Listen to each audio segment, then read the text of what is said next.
on accident that you're not trying to paint, and you acetone it and it wipes that monogram off, oh man, you're in a world of trouble.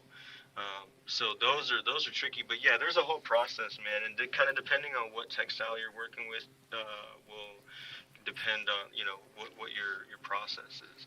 Everything's a little bit different, but yeah, there's a whole line of products that are made and geared specifically for that. Bro, I just looked on Amazon and there is actual a whole customization for these things. Like you can add logos and everything, and they print and ship to you. I'm tripping. Bro, Amazon's stepping it up, bro. I saw that. Well, okay, is it pronounced Hermes? I don't know, but the link. Sophie, you posted the 6,800. That's crazy. That is just I was like, oh, that's kind of cool. Yeah, it's just the most expensive hard hat on the market. I thought Compound would appreciate that. Yeah, I was like, oh, that's kind of cool looking. And then I saw the price. I was like, whoa, what the fuck? But then I'm not really surprised. Yeah. Because, like, we're in NFTs, but only Baron's wearing a hard hat that costs that much money. That's the only guy that can afford a fucking $6,000 hard hat. He's got a private plane. He'll wear it on his private plane. He'll probably use his private plane to go pick it up to save on shipping fees, but he's the only guy that's going to wear that.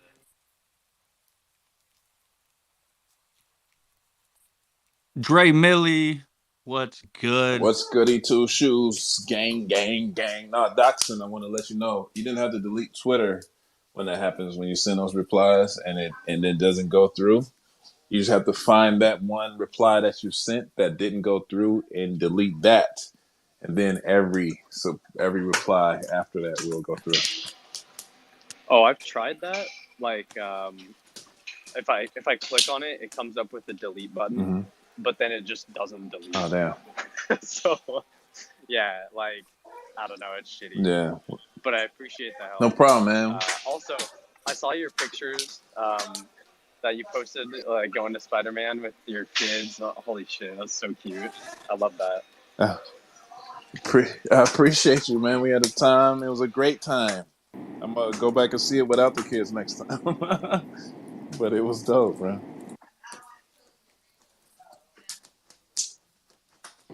How's the movie, bro? Is it as good as the original? Man, it's better. It's better if you know Marvel lore and you paid attention to every movie in the Marvel Cinematic Universe and you just followed the storyline. It's amazing. Now, if you read comic books growing up and understand the character placement of Spider-Man, it's that much more better. We're that much better than if not, right? Because people who haven't watched or paid attention to the comic books and know like the Scarlet Spider-Man and Ben O'Reilly and all that stuff. Ben Riley, I think his name was. All that stuff. You're not going to necessarily pick up on all the Easter eggs that make it so good. But if you do, it's crazy. It's one of the best Marvel movies. I will say it is the best Spider-Man movie ever. Yo, I'm hyped to hear that, man. The original was so good, like mind-blowingly good, and all my kids, having a lot of young black men, absolutely loved it. Watched it to death when it came out in the theaters. Watched it to death when we bought it. Then the soundtrack played the soundtrack into the ground. The soundtrack was so good. I know it was like one of the few like just pure hip hop R&B albums that I could put on that was kid friendly, but that also wasn't just cheesy as hell and dorky. And we could. Did we lose Snap? Yeah, man, I haven't talked to Snap in so long, but Snap got to come through with the snap. Can't be Snap without getting rugged, baby. I missed you, man. Oh, it's I think I might just hit mute on the mic, actually. I don't know. What did I say, What did you hear me say? That it can't be cheesy and dorky. You're making a great point about this soundtrack. You were talking about the Spider-Man being cheesy or dorky. The soundtrack, don't play it. Just the soundtrack. Yeah, it was a hip hop rap soundtrack that I could listen to with my kids. That was good, and I just absolutely loved it. But I know the new soundtrack just came out yesterday, or today, basically midnight. So I'm excited to listen to that. I saw it too on the new we watch all the Marvel movies and all the Spider-Man, so that's right up our alley. But I saw that freaking in the latest Spider-Man comic book, Kamala Khan died already. I'm like, didn't they just introduce her like just barely, and now they already killed her That's off? I mean, but you know how it is, man. She'll be back in like Yeah, I know 80 she will. days. That's how they always play it. But nah, yeah, man. If you understand the Spider-Man lore, the classical Spider-Man lore, you're gonna really rock with it. And the soundtrack sounded like it was dope. I didn't listen to it outside of the movie, but everything fit. It was amazing, man. I can't even. You know what? I feel like I'm chilling at this point, and I probably am, but it's just that dope, bro. It's really dope. If it's even close, if it's as good as the first one, bro, then I believe you. Because like I said, the first one is one of the best movies I ever saw. One of the best Yeah. animated movies I ever saw. Y'all know I watch all the animated movies over and over and over and over. All we do is watch Marvel and animated Yeah. movies. So that's saying a lot. It's double time better than the first one, and it's hard to even fathom that it could be because I feel the same way. That first one was stupid fire, but this one is it paid that much more attention to the culture. It's that much more present in the awareness of everything. Like it's dope, man. It was dope, bro. So the first one was stupid Stupid fire, fire. and then this one's stupid No, stupid fire. dumb fire. This one is Stupid dumb stupid dumb fire. filthy nasty fire. It's fire. There's levels to this shit, man. Yeah, man. Yeah, man. Yo, Compound, did y'all Stapleverse at all yesterday? Yes, I was going to ask you about it. I saw you change your PFP. I was trying to. So I did my reveal, and I got like this lady smoking a cigarette, and I was like, oh, this ain't gonna work for me.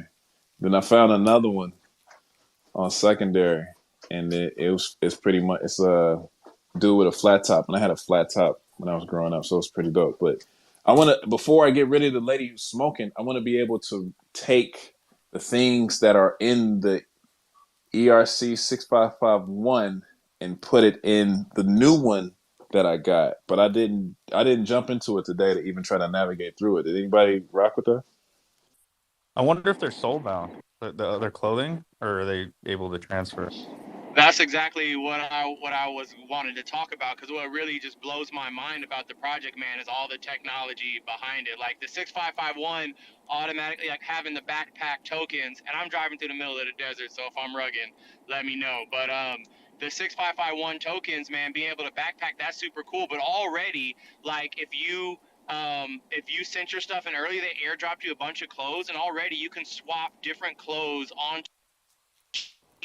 and it's a gasless transaction, and you can customize your PFP in order to be what you want. I know like we're all looking for PFPs that represent us and like kind of that we can customize to be what we want. And I was just like, I got all these different like jackets and hats, and already you can basically take whatever whatever you were airdropped within that same contract. Pretty soon you'll be able to do it within different contracts, but you can customize your PFP's clothing, their items, their background, and I know like Artifact and Doodles are all working to that, but the fact that Stableverse already dropped it and it's already working and you can already do that, I just think, man, I'm just super impressed with the technology.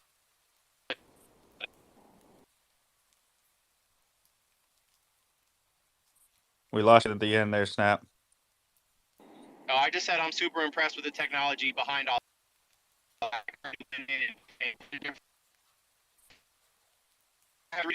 Different stuff, so I can't switch between them, which is what I'm hoping to do, and I know I will be able to do in a couple of days. But just within the stuff I was given for each sapien, I was able to change up their looks and kind of customize them. I just thought it was super fluid. It worked super smooth, and it was just like really quick. Like I pressed the jacket, and boom, he was wearing the jacket. I pressed save, and then bam, on OpenSea, he was wearing the jacket. It's crazy. Oh, it updated. It updated on OpenSea as well, just like legit, gasless. Yeah, it updated on OpenSea gasless like instant, basically. It was crazy, man. And you could just switch your background, switch your items, and I was like, something that we've been talking about and thinking about. And like I said, I know other projects are working on it, but that Stableverse kind of already is there doing that. It really gives a sense of identity and just like, I don't know, the technology across the board between the, like I said, the 6551 token's really cool, and then also being able to change your outfits gasless and it updates on OpenSea is crazy. Dre, I might have one that you like before you go searching for another one, I'll send you a picture. Can you But guys tell me what this project is, please? yeah, Stapleverse Sapiens. Um, it's a Jeff Staples project, and they just dropped it. They're on 6551, right? And basically, each NFT has its own address that's soulbound, so the NFT can hold NFTs within it. So in the Stapleverse world, it's kind of like the NFTs backpack. So when I revealed it 2 days ago, and in the backpack, technically inside the NFT's wallet was already multiple different like clothing, jackets, and other things that you could swap out. So Damn, that's dope. yeah, it was cool, dude. I haven't actually swapped out any of the jackets or anything. Now that Snap says it's ready to go, I might go switch up the clothing. But it's a cool concept. I want to dive into it a little bit more and maybe put all my like minted artifacts sneakers inside the backpack and keep them all in one little place. You know what I mean?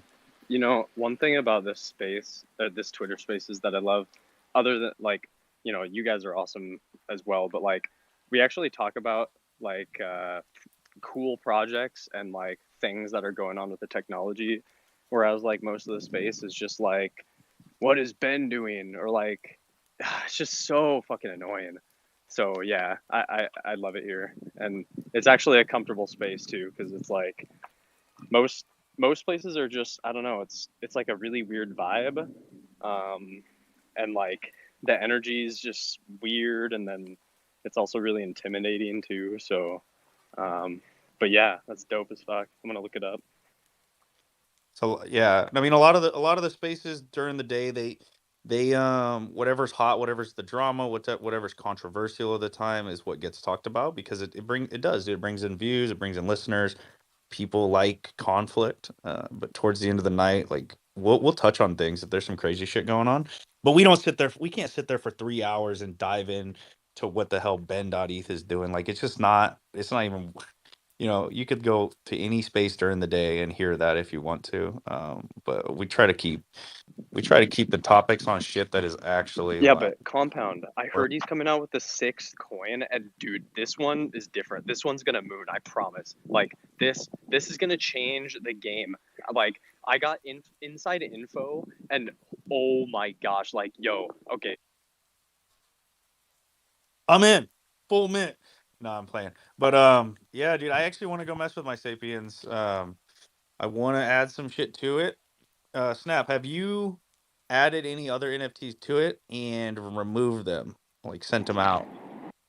No, I haven't. I want to do the same thing as you. Like, same thing. I was thinking about moving some of my artifact stuff into that contract because I just think that I like the concept and I think it'll be more secure and a bit more discreet. But I was waiting on more information on how to move them out, and I did zip through the Discord, and they did say basically that you are able to move them out, and I do think they outlined the process in there. So I haven't done it yet. I've just like you, I've just been kind of waiting to see how smoothly and easy it is to get them in and out. But I do think that's something I will be doing in the future. And I don't know if you saw, but Fuo, the PFP's Fuo is dropping. He's also using 6551 with the backpack, so he's going to be using the same technology. So there looks like there's some promise there. I will say, as far as the clothing, bro, not have been smoother. Like, you just go to the Sapiens website. I think it's Sapiens XYZ, and then you with the Z, and then you go to My Sapiens, and then literally like you just go to like, I think it's called customize or edit or something, and like all you do is click the jacket, and like in a second he's wearing the jacket, and then you click save, and then bam, you're done. Like, I did it like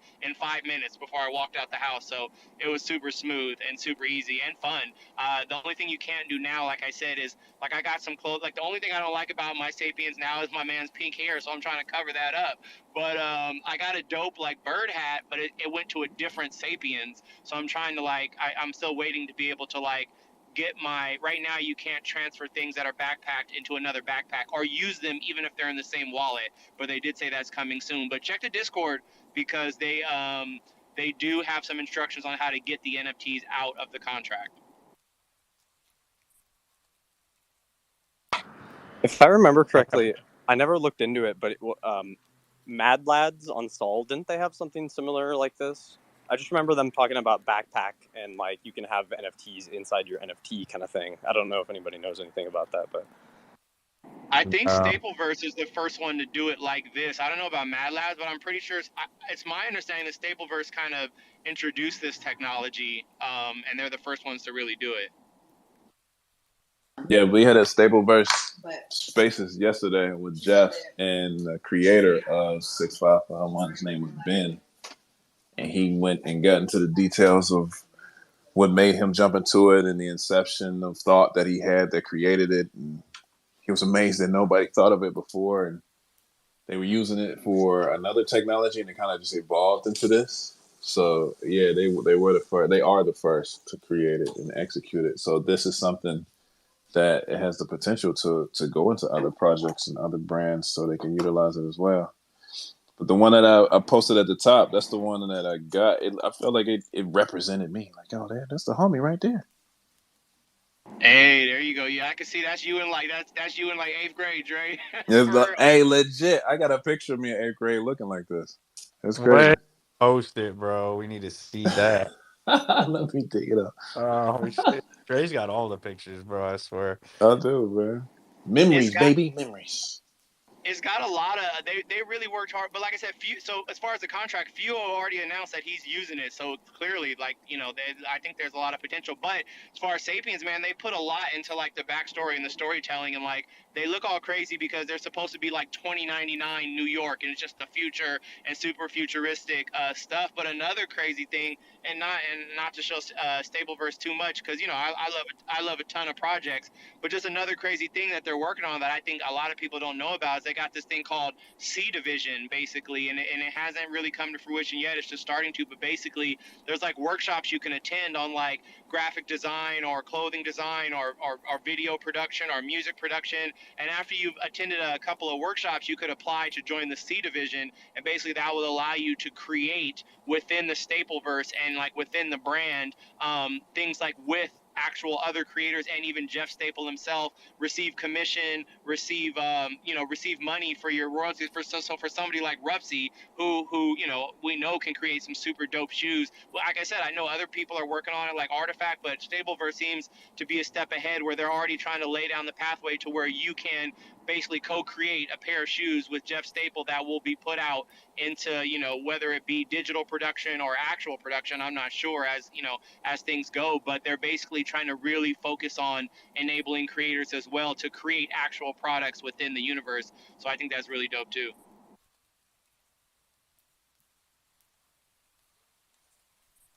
I just gotta learn more about the technology and the utilization of it all, for real. So I'm still kind of in the dark. Honestly, I just gotta do more research on it. But I like where it's going, for real, and I like what they're doing. Like I said, I need to figure out how to switch these clothes, or if I can, and I just need to pay more attention, to be honest. But it's dope, man. They're doing dope stuff. Well, the other thing is everybody got airdropped these things called crates, which are basically pieces of clothing. And so while we all got clothes, like not all the people, but the people that sent their original NFTs into the 6551 contract, you were rewarded with like special pieces of clothing. But if you were an OG Stapleverse holder, whether it was Feed or Poop or Pigeon, you got airdropped a crate for each original Stapleverse you held. And so those crates have clothing, unique clothing items and items in them as well, swag, and those haven't revealed yet. So I think once those reveal, it'll all be opened up. But like, at least for now, if you're sent your stuff in early, just go to that sapiens.xyz and you can quickly swap out what you have available at the moment. I think it's all going to open up in like the coming weeks. Oh, that's fire by itself right there. Rupsy, what's good? You had a hand up? I'm about to drop my in the comments. I threw some outfits on a couple of my Sapiens. I'll drop them in the comments. Bet. Nah, that was a finger slip, bro. All right. Bay round, what's good? What's up? Is the backpack how we're going to take our gear from one platform to another? Like, is that how we move from one gaming system to another? Like, I don't have to like bring all my shit with me. It's just I got a backpack, so I'm like not fumbling around all my files. They're just in my backpack. Sounds pretty dope. When backpack. Sorry.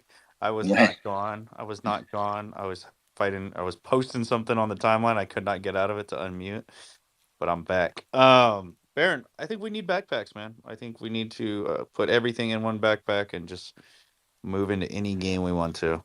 Yeah. I I do think think I do think that is part of the key to kind of getting it to work like that, like in the with the whole EA Sports thing. And I just want to ask, like I saw that Nike announced a dot swoosh, and then I saw a lot of people just saying, Artifact as well. Is that just like us assuming that Artifact is also going to be involved because it's dot swoosh, or is there any alpha that Artifact is also working with them as well? I mean, wouldn't it make sense if essentially Nike is Artifact and Artifact is Nike? Wouldn't it make sense? It makes sense to me. Maybe No, not it initially. makes total sense, and I agree 100%. And I expect it as well. I just didn't know if there was anything official or if that was just kind of connecting the dots. People thinking, okay, I think it's gonna be bigger than EA Sports. It's gonna be something better, but I don't see why they can't all work together, anyways. EA Sports. It's in the game. Let's fucking go, baby. Nah. If it's wearables in the game, like in there's certain file formats, I'm sure we'll have them as well. So for anything here, it'll be interesting, man. But there is no official announcement that I've seen to now. No, not at all. I haven't played Madden in probably like I don't know how long, maybe 10 years, something like that, something stupid like that, or 2K in a long time. But if I can play and hoop in my shit, please believe I'm back on the game. I think the big draw with EA, because like when I was coming up, yeah, man, it was all NBA Live and Madden, NBA Live and Madden. Then Live just died out, and then Madden, I don't know. I think it's been everybody still plays Madden. It's still the best football game for sure, but it's been a little bit stagnant for a while. I think the real draw for EA is FIFA. I mean, worldwide, FIFA is played across the board, but then in FIFA, you're wearing cleats. You're not really wearing like I feel like 2K. 2K is the one, at least for like the Artifact and the Nike. Like 2K will have the most draw as far as utility and getting people hyped about wearing them. But like I said, I believe with Compound that when you expand outside of sports games into stuff like Call of Duty and Fortnite and all the multiplayer platform games, that I think that there's a ton of potential. I think you're right. I think Compound that you're right that there is something bigger going on behind the scenes. Hopefully, something with Sony or whoever. I know they're building something big time. It reminds me too when I know during the live stream that it sounded like Chris said that the machine was built by PlayStation, but I think he said the machine was built by Space He Station. did. Yeah, we already went. We went through this Okay, whole for rabbit sure. hole already. I went through All right, all for of sure. all the broadcasting and saying, yeah. Nah, it was Space Station. Yeah, when I was editing it, I was like, yeah, I think he said Space Station. I don't know about all them basketball games and FIFA, bro. I'm not really worried about that. You know what I am worried about? I'm gonna be rocking my Air Force Ones in the UFC game, dude. I'll just be in the ring, just throwing punches, rocking Air Force Ones. You know what I'm saying? Like that's all I really care about right now. If Didn't Biden had the Air Force Ones on, or actually if he'd had those CRLs on, he definitely wouldn't have fallen, bro. He'd have been all right, dude. Those things had kept him up. They'd have lifted him back up. Sorry to interrupt, but I couldn't help myself. you should be rocking them, bro. Don't they have some motion sense, like some kind of sensor on them, tell you there's a ledge right there, tripped over a cable or something? Like it's a microphone cable, bro. There's nothing there. Don't. It vibrates to let you know there's nothing there. Why'd you fall? Yo, my man really did face plant though. That was too cold. Got fucking completely glitched, poor guy. Then he hit his head when he was getting out of the Marine One on the way home. Oh man, Comp, help bail me out here. Switch the topics. Dude, I have the fucking alpha that will change your fucking life, bro. Strawberry shortcake butter cookies from Trader Joe's. If you don't fucking know about these things, dude, oh my god. They will change your fucking life. My wife bought me a box. I said, babe, you done fucked up. I put them in my lunchbox. I took them over here to work. I'm sitting at my desk. Opened up this bag. Bro, things are not going to be the same for me moving forward. She messed up pretty bad. Strawberry shortcake butter cookies, dude. Trader Joe's. That's the alpha. You can end the space right now. All right, we'll see you guys later. No, I'm just kidding.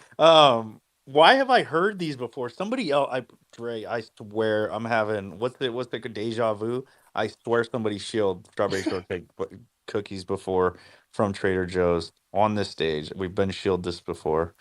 I'm gonna put Sophie on the spot. She said in the comments she was going to go get something because she had an idea. Like the anticipation is killing me. What's the Oh idea? my gosh, it's supposed to be a surprise. All right, all I'll right, give all right, like all right. an idea, but I thought it was kind of obvious that you put a hat up and you have no stickers. So yeah, I'm friendly with someone who does something that I have an idea for. I like things that are things and ideas that are ideas. I love that. Exactly. Just keeping it shrouded in secrecy. I just wanted to say those cookies sound bomb, but yo, when I was at I've been at Disneyland a couple times this week, and when I was at Disneyland, bro, I had a peanut butter and jelly churro with banana sugar sprinkles on it. And that's the alpha, bro, because I was scared. Oh, and bacon. It was peanut butter and jelly with bacon crumbled on top and pineapple sugar, bro. And look, bro, Dre, I said the same thing. I'm like, no, I'm just going to get this because it sounds disgusting and it sounds, but it'll be good for the episode. It'll be good for the show. It sounds wild. So I'm going to get this churro. Bro, I ate this churro. I had a bunch of churros while we were there. We had one with like hot Cheetos and nacho cheese and all kind of lime sugar, and then I had another one with guava cream cheese and powdered sugar, and I had another one with uh deep what do you call it? When they freeze something, I forget how they froze it, Diabetes. but It's called deep what? diabetes. Yeah, Diabetes. no. Yes, that one. But peanut butter and bacon ain't gonna give you diabetes or hot Cheetos. But what's it called? It was like freeze dried Skittles, bro. One with Is it? freeze dried Skittles. I was And gonna say dry ice, but then I guess you can't eat dry ice, so never mind. How do you but it eat was a freeze similar dried Skittles? That's crazy. Bro, it was a freeze dried Skittles. You know how Skittles are chewy, bro? These were not chewy at all. They were like chalky. They almost like exploded with no chew. Bro, the freeze dried Skittles were spectacular. That's the alpha too. But the bacon covered peanut butter and jelly churro with banana sugar, bro. That's the one. That was absolutely everything, bro. Blew my mind. It was so good. It was better. I've had a million different specialty churros from Disneyland. I do not like peanut butter. This one was spectacular, bro. Just letting you know. Have you guys ever had Dippin' Dots? Of course, we had Dippin' Yeah. Dots. Holy shit, those are so good. If I see those at the store, sometimes there's little like mini freezers of them randomly, and I'm like, fuck, I can't not get them. They're so good. Do you guys in LA eat Cinnabon? Is that an LA thing? Cinnabon, yeah, we got Cinnabon. I remember when Cinnabon came to the Beverly Center when I was like in 8th grade. It was like an alien invention, blew my mind. But yeah, my wifey loves Cinnabons, bro. They're delicious. And Dippin' Dots, they be having the vending machines now. Yeah, Dippin' Dots. Yeah, it definitely is the way. All these other things that everybody else is talking about sounds amazing. The stuff that Snap is talking about sounds ridiculous. Bacon Bro, covered. it was so good, man. Is there anything more Mexican American than bacon on a churro? That's like the greatest Mexican American invention ever. Like that sounds incredible. They put bacon That's a on anything nowadays, bro. that's a thing. I didn't know that people put bacon on churro. I didn't know that was the first time I ever saw it. Nah, bacon is the almighty. I haven't had bacon in a long time, but I still love it, and I would eat it in the next lifetime. But Yesterday while we on it, I also had a peach and pecan churro with it had cream cheese in the inside with like the can of peaches, that you get on the outside and pecans on top. I thought it was gonna be disgusting because I don't know, it looked all the way the peaches was on top, but yo, it low key tasted like peach cobbler. It was delicious too, man. I'm telling y'all. Bro, Snapback living his best life out here. Damn.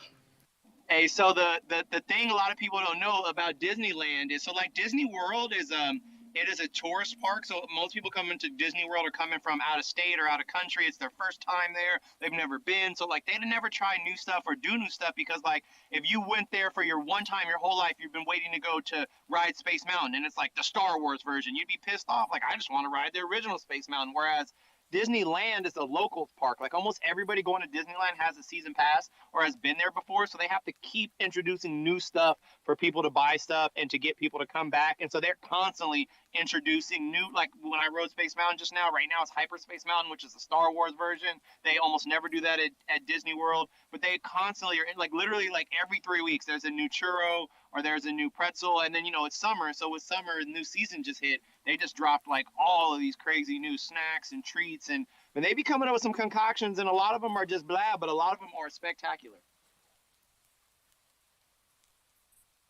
You guys are really talking food right now. Is that really what's going on? I'm getting hungry.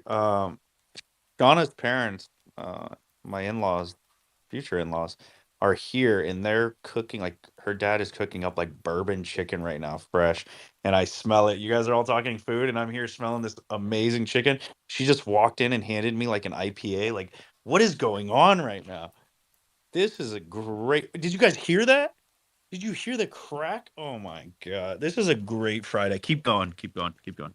I would say, meanwhile, I'm sitting in front of a Chevron because I'm meeting my brother-in-law halfway. My nieces are coming to stay with us for a week, so we already got 5 kids in the house. We're about to add 2 teenagers to the house for a week, so I'm about to meet them. But I'm about to go inside this Chevron and go. When you on a road trip and you just get all the snacks and just start grabbing snacks. Like after all this talking, I'm about to come out of there with enough stuff to make a peanut butter and jelly churro. I'm about to go like those AM PM commercials. Not enough good stuff. About to go in here and wild out. Y'all got me hungry.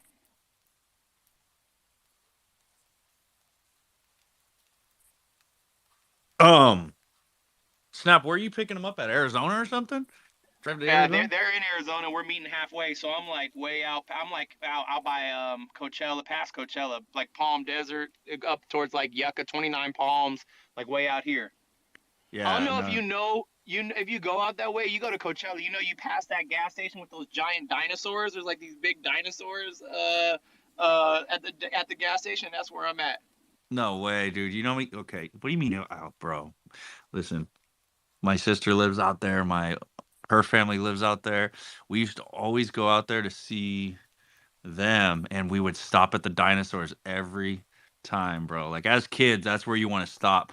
I'm pretty sure one of them's big enough you can get up in. There's a gift shop in one of them, from what I remember. Isn't? Am I making that up, Snap?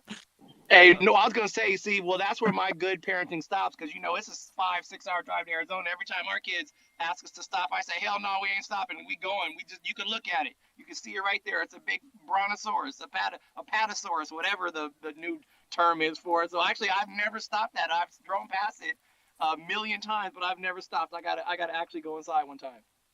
Is that the same place as where the Flintstones park is? Is that the same one, or is that a different place? I think that's different. This is just like a gas station in the middle of nowhere on the side of the road with like these giant dinosaur sculptures.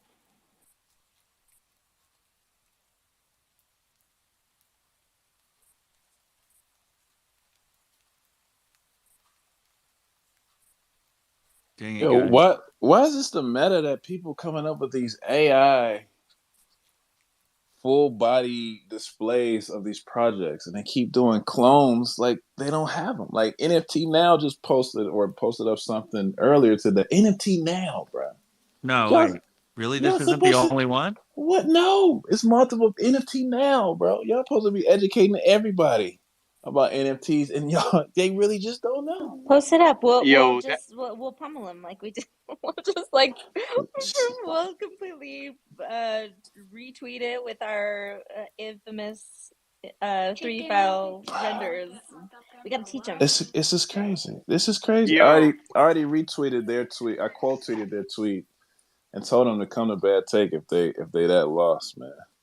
Dude, I'm about to hop out the car real quick to meet my nieces, but I want to say I posted all them snacks in the comments. So if y'all want to see some crazy snacks, check that out in the comments. But the ones that they did on the NFTs look ugly as hell, especially the artifact ones. But some of They're that stuff the AI's terrible. been doing Like the Mona Lisa, like all the stuff it can do is crazy. But anyways, I'm gonna hop back in a second.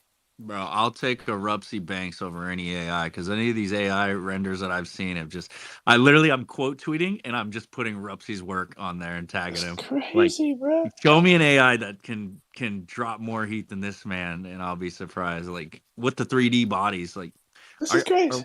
are we sure that they don't know, or they're just like trying to do some AI shit with the clones? Why would they post it up like it's news? Like, oh look, full bodies. If they Look, knew, that's crazy. check out this clone with the full body. Look, Wow. if you never seen one before, we got it for you. Should And I it's just trash.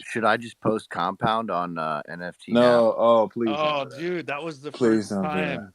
Yo, that was Please Bongo don't gave do us the full body way before we ever had this like mass AI full body. They tripping, man. Yeah, I don't know if I ever want to see that again, Baron. I'll be honest with you. Yeah, Space please don't ever do that. Zero. Yeah, I'm not gonna do it. I'm gonna get some custom hard hats made for sure, Dre. You want one? I was gonna say bad take on the front. You can put all the stickers on it, dude. I have it. I have it about done. Sure, why not? It's on me, Dre. It's like 40. But I got it, bro. Let's We gonna do make sure. This is crazy. Who is Yes. the NFT now? Isn't there somebody there that we know? Like, I'm really disgruntled about this. Yeah, bro. It's those guys from that group we're in. What's it called? Where they at? Not Financial Advice VIP group. They added us in. Oh yeah. Trevor and all of them. That Trevor BTC, all of them. That's NFT now. And I know one of the other guys that works there too. There ain't no way. They must have just miswrote it, bro. But let me know. I'll quote tweet anybody, and we'll just share our creators' art on all of these things. I posted up in the bad take group chat. Why, yo, on some real, man, this is proving my point from the conversation I had earlier. Or earlier this week. Was that this week? Whenever that was. Earlier. It's like, they just really don't know, man. A lot of people have no clue on what's going on here. Like, absolutely zero. This is crazy. We were, oh my God, we were able to show what popular PFP NFTs might look like if they were extended. That's crazy. We know what they look like. Bruh. That's crazy.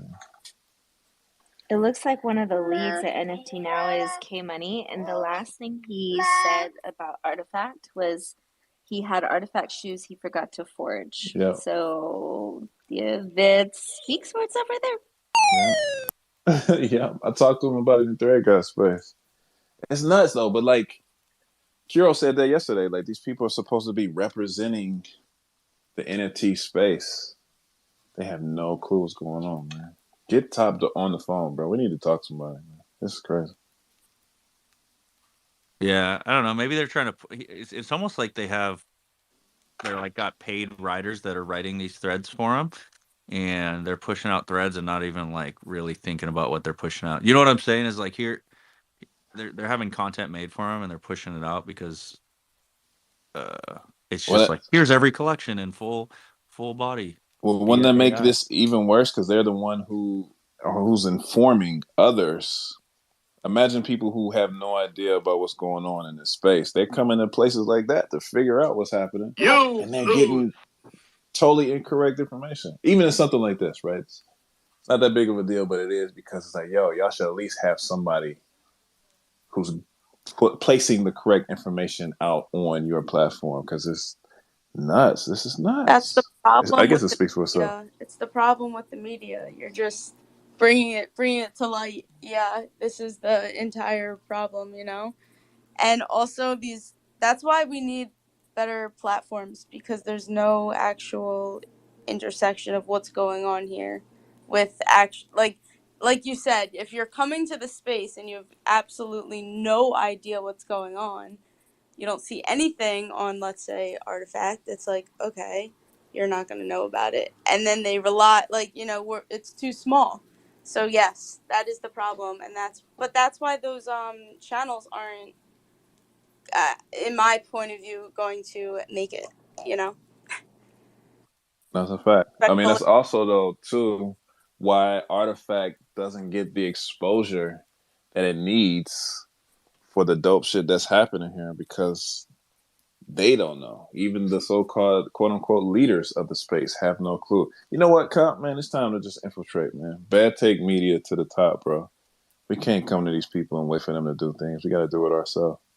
And that's the dude. That's the crux of it, right? I was about to hop in on the other thing, and it was like, you know, the founders are heads down. Like they're too busy like creating the fucking groundbreaking shit that they're creating, and like they don't have time to fucking explain it to people. Like they're too busy doing it, they're too busy creating it. So I mean, I think that is such a poignant sort of aspect of what Web3 should be all about. And the I mean, the fact that you know, Artifact doesn't have like a thread door, even though you know how we feel about those motherfuckers, like or an influencer. Like what is Farouk doing? You know what I mean? It's like, come on, bro. Like they've given you how much shit, like from the get-go. Of course, like you know, you've earned it because you were an early adopter, you had the staples, you had all the shit.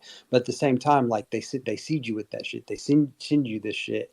And I mean, I think maybe to a large degree he probably, I mean, he's too busy with doing his own shit. But I mean, insofar as there isn't a, you know, space facing uh influencer that has like the tens of thousands of fucking followers or whatever, that isn't like threading this shit on like every fucking day, like every week, pumping out like, this is what's going on, and here's how here's how people are missing it. Like fucking people are using, you know, Photoshop to like create whole body clones, and here's why that's fucking asinine, and why people just going over people's heads, because what actually exists is we have 3D files, and that is one of the many tools that are in the Artifact box if you join this community. So yeah, man, I really feel like there is a massive gap there. And I mean, I think that we've identified it a little bit, you know, multiple times. And I feel like, um, you know, the founders have to know that that there, like, that gap exists from where they're at and where the space is. Because I mean, the community exists like sort of on their periphery, because I mean, we've been following along the whole time, right? Like we know what the fuck's going on, but it's not necessarily in our peer view to you know, to push that out, or maybe we don't have the requisite like leverage or whatever, or we clearly don't. Because I mean, like, you know, we're out here on the regular talking about it, and Dre, I know you're fucking pushing it like a madman. I mean, I see you. And there's still people, like, there's just still people that just have no clue, and people that I mean, like, people that are meant to have a clue, like people that are in a position to not only have a clue but relate that clue to the rest of the you know, space. So I don't know if there needs to be like sort of that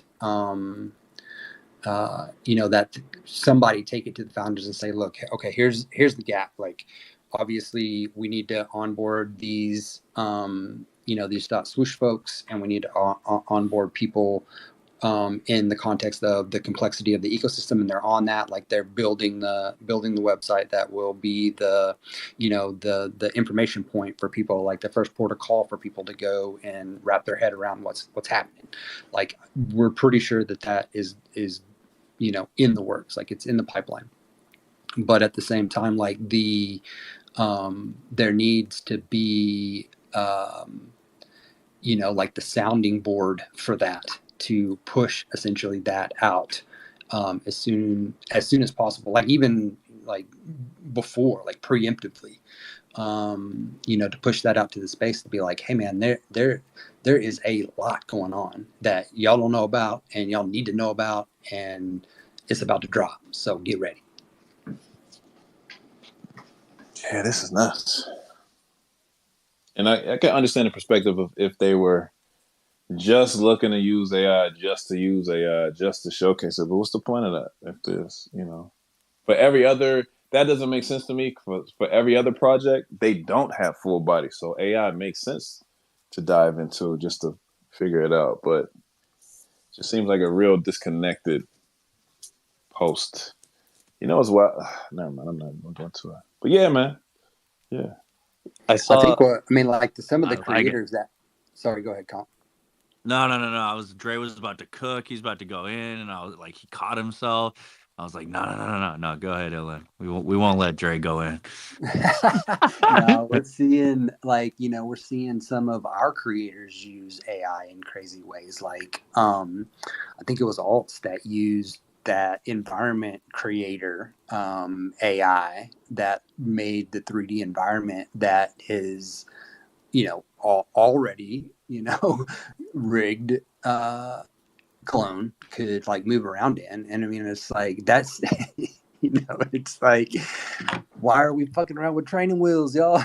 Like, we gotta put the training wheels on some fucking 2D avatars to create full bodies, whilst this community is actually creating utilizing AI on so many levels above that remedial shit. It's tough.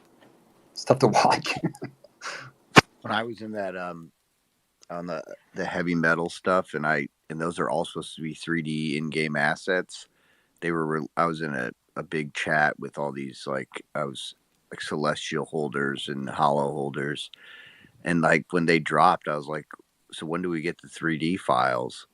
And people were like, well, I think they're coming, and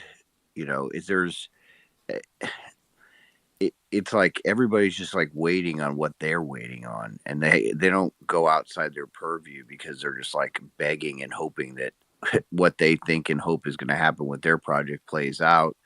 And to be honest, people are tapped. They don't have the assets to go and explore other projects.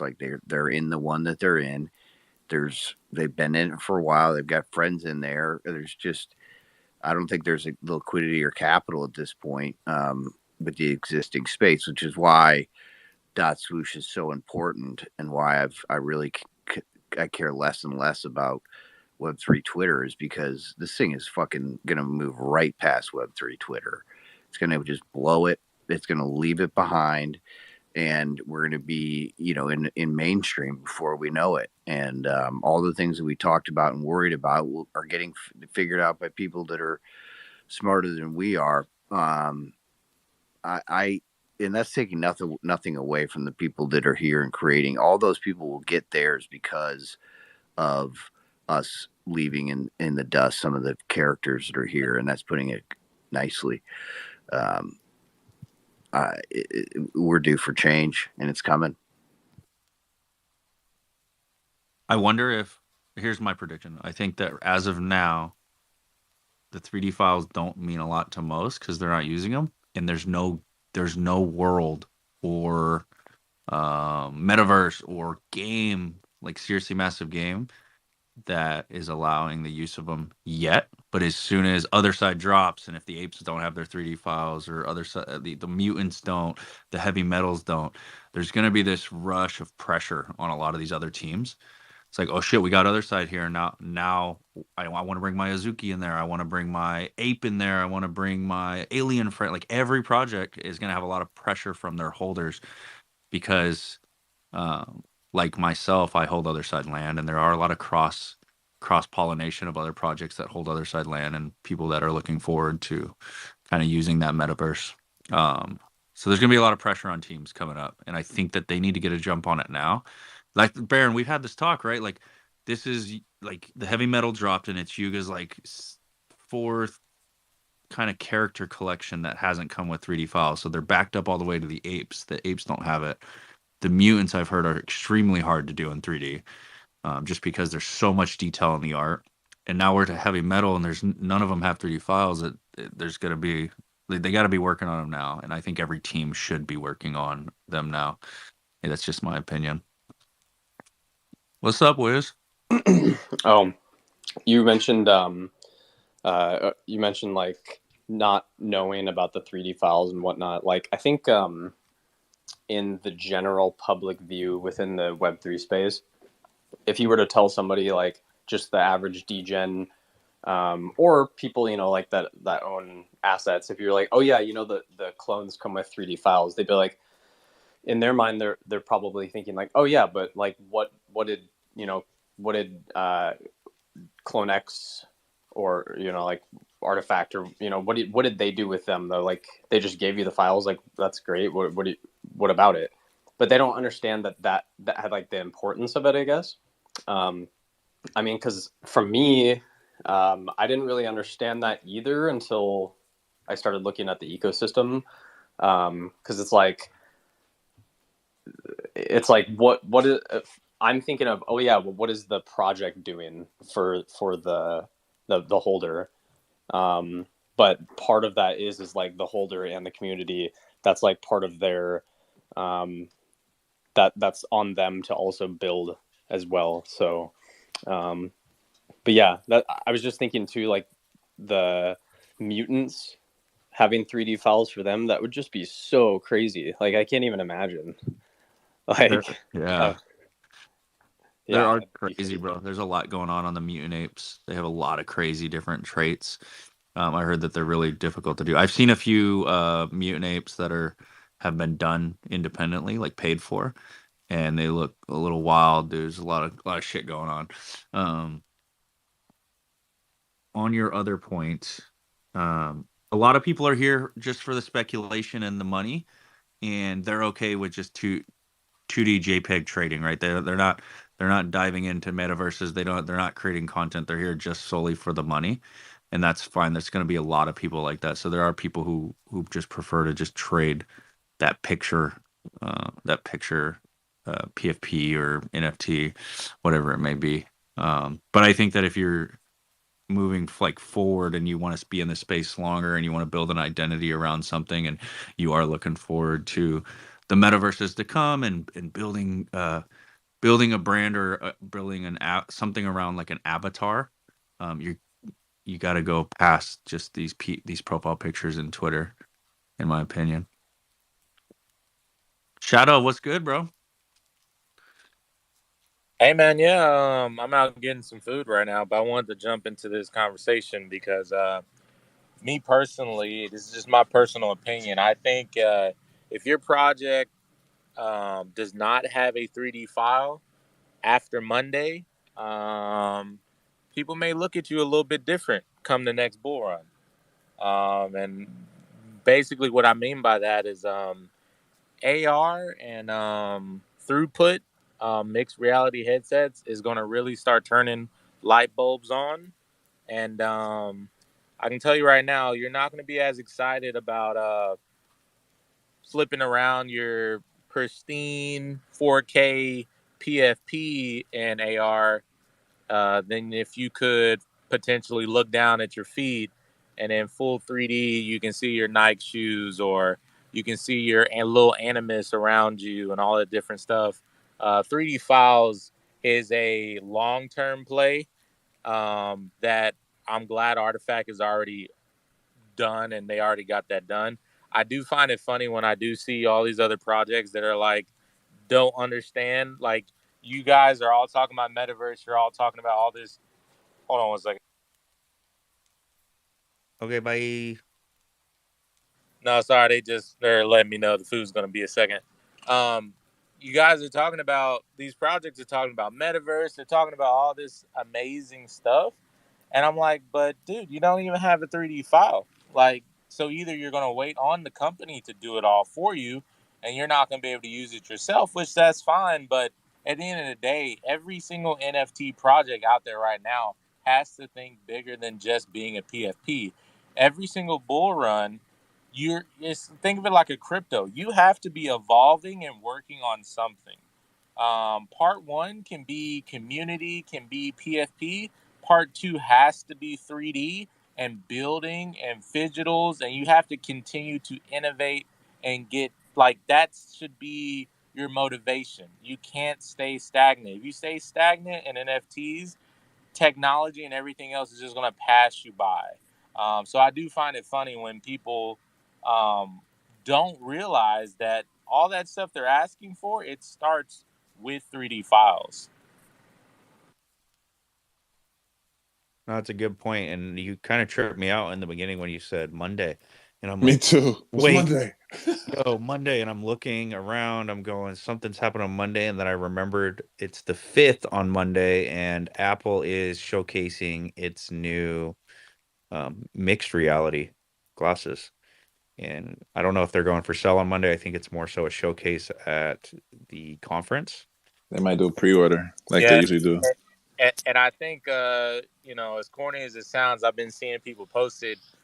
Believe it or not, but if you really do believe in the future of what AR technology can do to our society, as far as like replacing day-to-day things like a TV, a monitor, a cell phone, like me, our world is basically going to change on Monday. That, Yeah, Bro, that that's a I fact.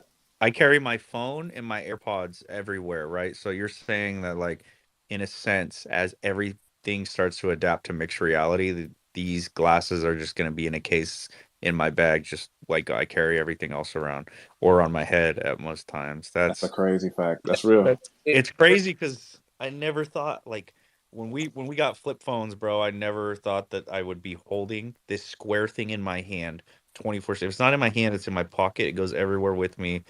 At no point when I was growing up as a kid, I thought that that would be the case, bro. I don't think any of us ever thought that. and just real quickly, because I know we got hands, and I'm someone who has been technology first, NFT second. So I was somebody who just geeked out over like the possibilities of AR when Pokemon released, right? And that was cool, and that was on a phone, right? Yeah, man. But when I say like I have these conversations with my sister who is also a tech person. I'm like, you got to understand, like this TV, the TV that you're saving up for right now. If I told you that in the future they're able to combine, like, everybody thinks of VR as a big clunky headset. Okay, well, what happens when it's not a big clunky headset? What happens when it's lightweight? What happens when it is as small as, like, let's say a pair of glasses that you wear, and as comfortable as a pair of glasses? It doesn't produce a bunch of heat. What happens when that can then replace like your TV that you're saving up for right now? She's like, how can that work? I'm like, look, if I can put in this pair of AR glasses, right, the same quality, 4K HDR, all that all that stuff you look for in a TV, and I tell you, you can make it as big or as small as you want, and you can look at it on any surface that you need to, or hell, you don't even need a surface. It can just be floating in midair because it has that throughput. You would call me crazy, but I'm look. World changes on Monday. That's a fact. No, I think honestly, these glasses are just the prototypes. We all know that. It's going to be more so to build the culture behind it than anything else. That's why they're coming out with limited quantities, and people are going to get them for the flex more than anything else.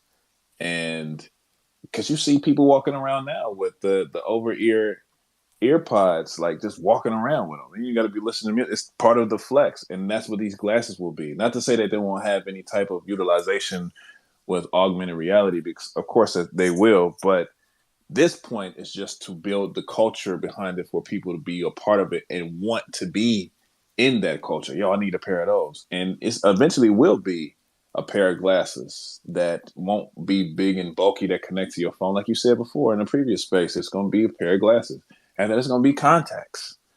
It's going to be the same type of situation, but yeah, I agree with that statement about Monday, the world changing, because I'm definitely, if they put up the pre-order, I'm getting me a pair. They don't need, yeah. And here's a question. We'll go. I think Tevir's next, but the glasses don't need their own processors, right? Because it could just pull right from your phone that's already in your pocket. Is that how? Does anybody know the details? Is that how the Apple mixed reality glasses are? It's Yeah, being processed through your phone. yeah, yeah. Oh, game over. Shut up. Game over. But and it's still $3,000. Don't talk to me. Who's trying? I'm doing it. Nah, bro. I gotta save some money. I feel like the $3,000 is like I said, it's just a point that Apple was making. right? Like it's the same formula that Elon Musk came out with the original Tesla release. It was so high priced in such limited quantities. It was more like, oh shit, a Tesla. And then it made people want to be a part of that realm. And then it came out and dropped the price, and then came out another one and dropped the price, and then he eventually came out with one that became so affordable. But the culture had already been to a point where it's like, yo, you get a Tesla, it's cool as shit, and everybody was a part of trying to get a Tesla. So when he dropped it to the price when it was more affordable, everybody got one. They wanted one, and it's the same scenario that Apple is making now. It's the same play that they're running essentially, just to make it part of the culture, man. My man Dre Mill always says, first it's the hype, and then it's the awareness. Yeah, say something like that. But yeah, you got get the thing. Tevi had his hand up first, I believe. Yeah. Yeah.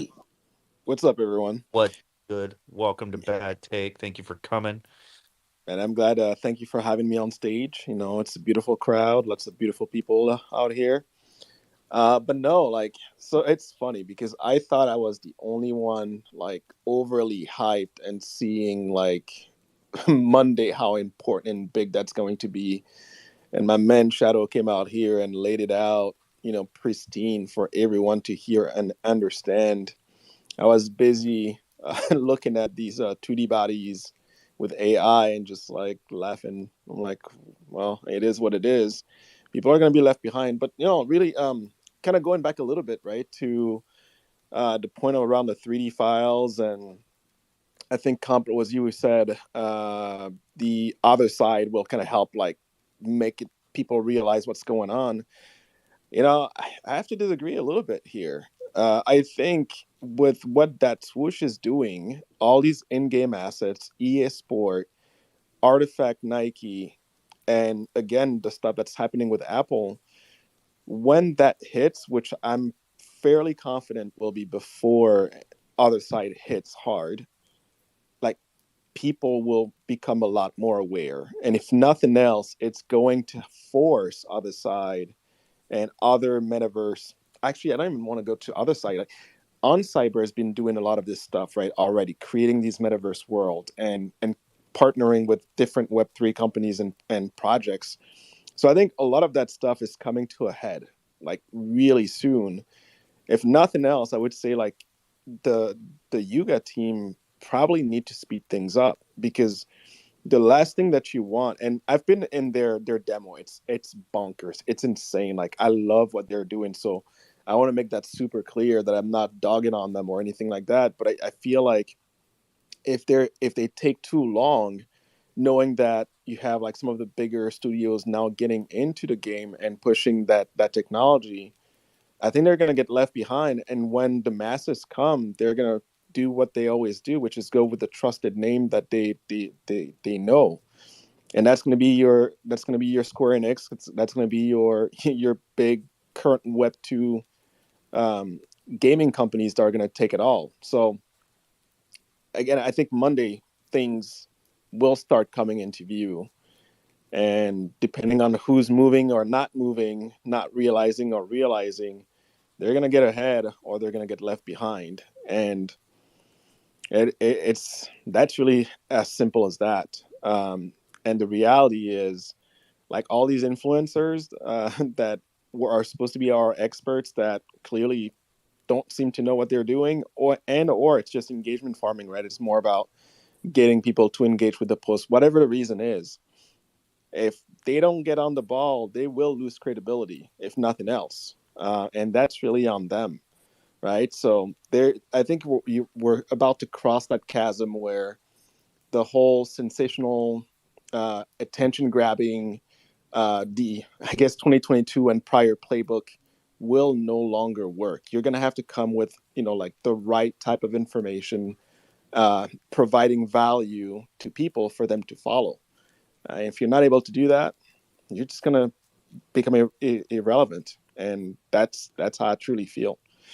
And well, yeah, we can educate like the people that come here and all that stuff, but I don't think it's really, we're not supposed to try to save the entire world. People who want to learn will learn. Those who do not will get left behind. They will learn eventually, but they will not benefit as much as the people who are on the ball and have been building throughout this whole bear market. So that's my take. I think it's a great take, Chevy. Um, I have a mutant and a couple other side lands, so let me just kind of flip this around. Let me reword what you're saying. You're saying that you could better hurry that ass up and get this game delivered because a Web 2 company is going to come here and sweep their asses if they don't move faster. That's what I heard, Tevi. I think it sounds better that way. Yeah, that's a really good 10-second summary of all that. Yes. Nah, dude, I think you're eloquent with your. I love the take, bro. Let's go to Hyperreal. What's up, bro? Yo, what's good, guys? I'm so happy we're talking about this topic, especially with, Apple's headset.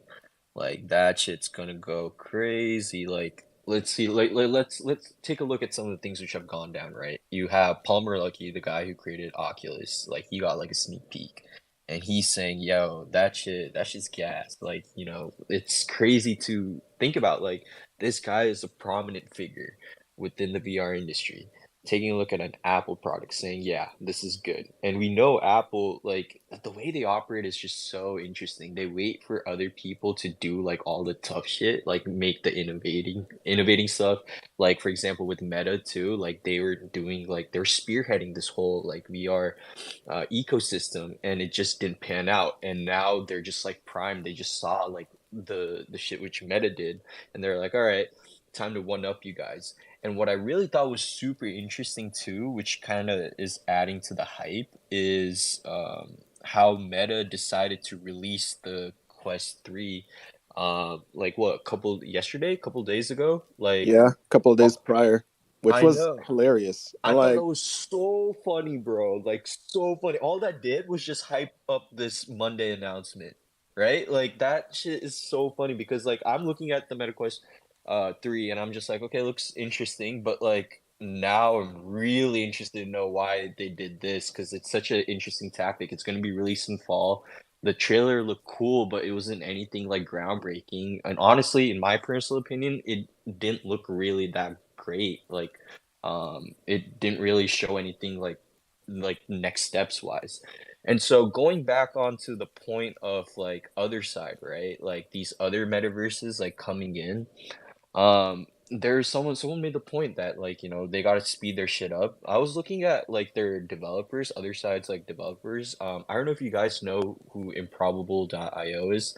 They're the people who are teaming up with Yuga Labs to create other side and creating like the open metaverse. They have like yeah, they have this like open source metaverse plan going on. And the thing is that it's gonna take time. Like if you think about it, it's just like with any sort of games, right? Like really high standard quality games take time. And tying into like the whole like VR mixed reality era, it's like, I don't think that's gonna overlap just yet because the technology is just not there yet.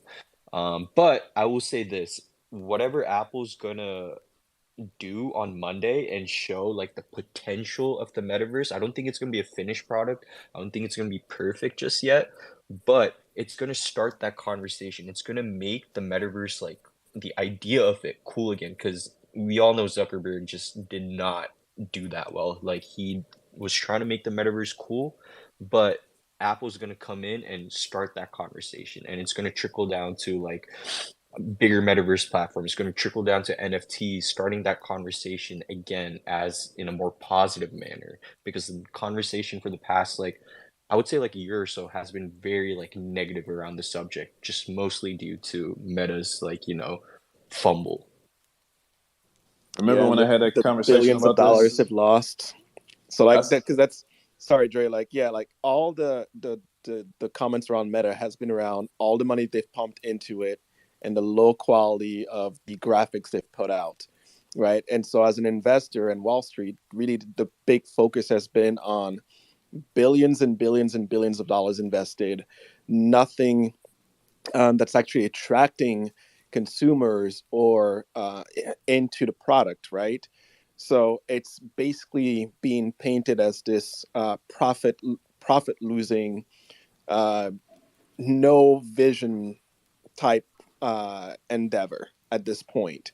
And I think that's where Apple really is likely going to change things up, right? And maybe the last point, Dre, sorry, I cut you off, but um, what Apple always does is they're not worried about being first to market. What they're focused on is always the UI. It's all about simplifying, making things easier so that when people do get it, and they may not even realize that's what they were looking for, but it's very intuitive, right? And so when you have things that work seamlessly and are interoperable and connect nicely, people want to use it. And that's where, Meta hasn't been able to do it. Um, Everybody else so far has been struggling with it and kind of showing the true potential. And I think, to Hyper's point, I think that's really where Monday could be that game changer. Shadow said it too. So anyway, just wanted to quick add that point. Well, Tim Cook has been on Zuckerberg's ass for quite some time now. It's like he really got it out for him, man. And he strategically playing chess with all of these movements and getting in front of him, front running him on everything that he's doing. It's crazy to see it go down like this, but it's all true. Remember, I had this conversation with you guys. This definitely was like a month ago about the scrambling of projects and what they're doing. How these projects are specifically scrambling. That's all I'm saying. Oh, hey guys, I'm so ready to add some positivity on this topic, all of them. I'm personally really excited about the possibilities of integrating Neuralink into the VR experiences. And I'm just really happy to see all of these leaders of innovation in the technology actually recognizing the value of the intangible experience and started to explore, like an opportunity of creating meaningful experiences in virtual realm. So that's super cool, and I hope you remember how excited I was to try the MetaQuest Pro. Um, was it the second one, I believe? And like that was when I knew where the future is heading. And I had a couple of meetings today, and somehow all the conversations lead back to Web3. The first one was with like Timur Bekmambetov, who is a Russian, like awarded director who lives in Los Angeles, and he actually bought Walt Disney's house. He preserved it exactly in the way it is, and now, of course, they're exploring possibilities of like filming there, integrating some like reject characters, then releasing the NFT and stuff. So I kind of offered myself as their advisor. We'll see how this turns out, but like Timur is like someone my father admire. Wow. Like, it's really cool. Then I had a meeting regards to like the festival film that I want to put together hopefully for the next year, and of course it's going to be the further exploration of concepts of vulnerability, sensuality, um, divine femininity. And I had a meeting with possible talent and her mother, and it's going to be called The Last Days of Innocence. It's very on brand, but it's going to be a serious case study. Um, and that's about it. On topic of Trevor, just because you mentioned him earlier, my plans for tonight was actually to watch that Bitcoin Olympics hackathon series that they did at BTC Startup Lab. And it has, oh my god, it has like 42 episodes. I don't even know. Like, do I take a break from Twitter? I don't want to do that. I'm so in love with Twitter experience. It's ridiculous. I think we're all addicted to Twitter, Paulie. Um, to To touch on a point that you guys said was how Apple kind of comes in and does this AR and VR kind of, or they're not always first to market, but they do it right when they do come through. I remember specifically having a BlackBerry, thinking I had the shit, bro. I was it. I got the BlackBerry. Let's go. Nope. Nope. iPhone came out. I couldn't afford the iPhone, right? But I can afford the iPhone now. I can't afford the mixed reality glasses, but maybe one day I can afford the mixed reality glasses. Can I just Bro, oh, Tevi, go ahead. Just yeah, want I legit, so I'll make it super quick, but I legit was anti Apple for the longest time, right? Because like, nope, I don't need none of that stuff, blah, blah, blah. My brother started working for Apple, and he was like, look, just go try the phone. I'm like, I'm not doing it. And then eventually I got sick and tired of my um, uh, Android phone always slowing down, catching viruses, and all this nonsense. And so eventually my phone died. And guess where I had to go? I had to go to my brother's store and be like, all right, maybe hook me up with an iPhone. Let's see what this is about. Dre. And I've never looked back. Can you imagine? I actually kicked Heavy for an Android guy before he ever told me he had an iPhone. Could you imagine like the shill fest that Tevi would used to go on, talking about Androids better than iPhone because the camera can zoom further and you could do so much more with the Android. Bro, Dre, tell me you could just picture Tevi right now preaching the Android before he got switched up. I could just see it, dude. Just after that Tesla shill, dude. I, I My man said he got viruses on the phone. How do you do what? I don't even understand that. Bro, like, man. Now, we're not going to go there because that's going to take too long. Ilan's been waiting. Did Nomi or Ilan have their hand up first? I think it was I Ellen. don't know. I think But it if was. if if Nomi is a woman, Ellen's going to allow her to go No, no, before him no. He anyway. was So first. Yeah, Nomi, go ahead. Nomi is a woman, and I'm sure we're gonna hear about how Bitcoin is going to come into the metaverse or something. I don't know. Go ahead, Nomi. You can front run me, Oh, no problem. thank you, Elon. Yeah, so thank you for the space. So good to be here. Polly, congrats on Bitcoin Betov. It's such a great director. He's like number one in Russia, number one from Russia, maybe in the world. So really congrats. Hope they're gonna do something really cool. On the topic of metaverse, I'm thinking, like experience for the past couple years, what Meta was doing, like trying to integrate NFTs into Instagram was awful, guys. They didn't even say that's an NFT. That was like totally losing fucking to the deep, and that was really bad. So they turned this off. They didn't even work with that. So for me, like we know how to build metaverse, not they are, not the companies. We really here, like right now, we have those values to build because we know what we want to do and how we want to play. The most exciting about that is like we can set up our own rules. Like we don't have to follow their rules, like how they build. So that's what excites me really the most. And yeah, like my past couple years days, I was like digging deep into Bitcoin as well. And yeah, so I explored some really cool protocol, RGB. It's allows to do all the structure private. So I'm super focused, on privacy. I'm really looking forward to build something like some ecosystem on like private, but at the same time on the blockchain. So I was talking with like really nerdy maxis and they taught me a lot, guys. Like I have a lot to share.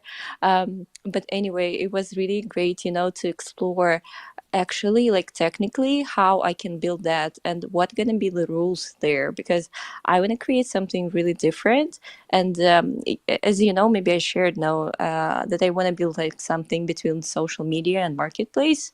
So that's why like Meta is an example, but at the same time, what can I change? Like what can I do better? So those were my days.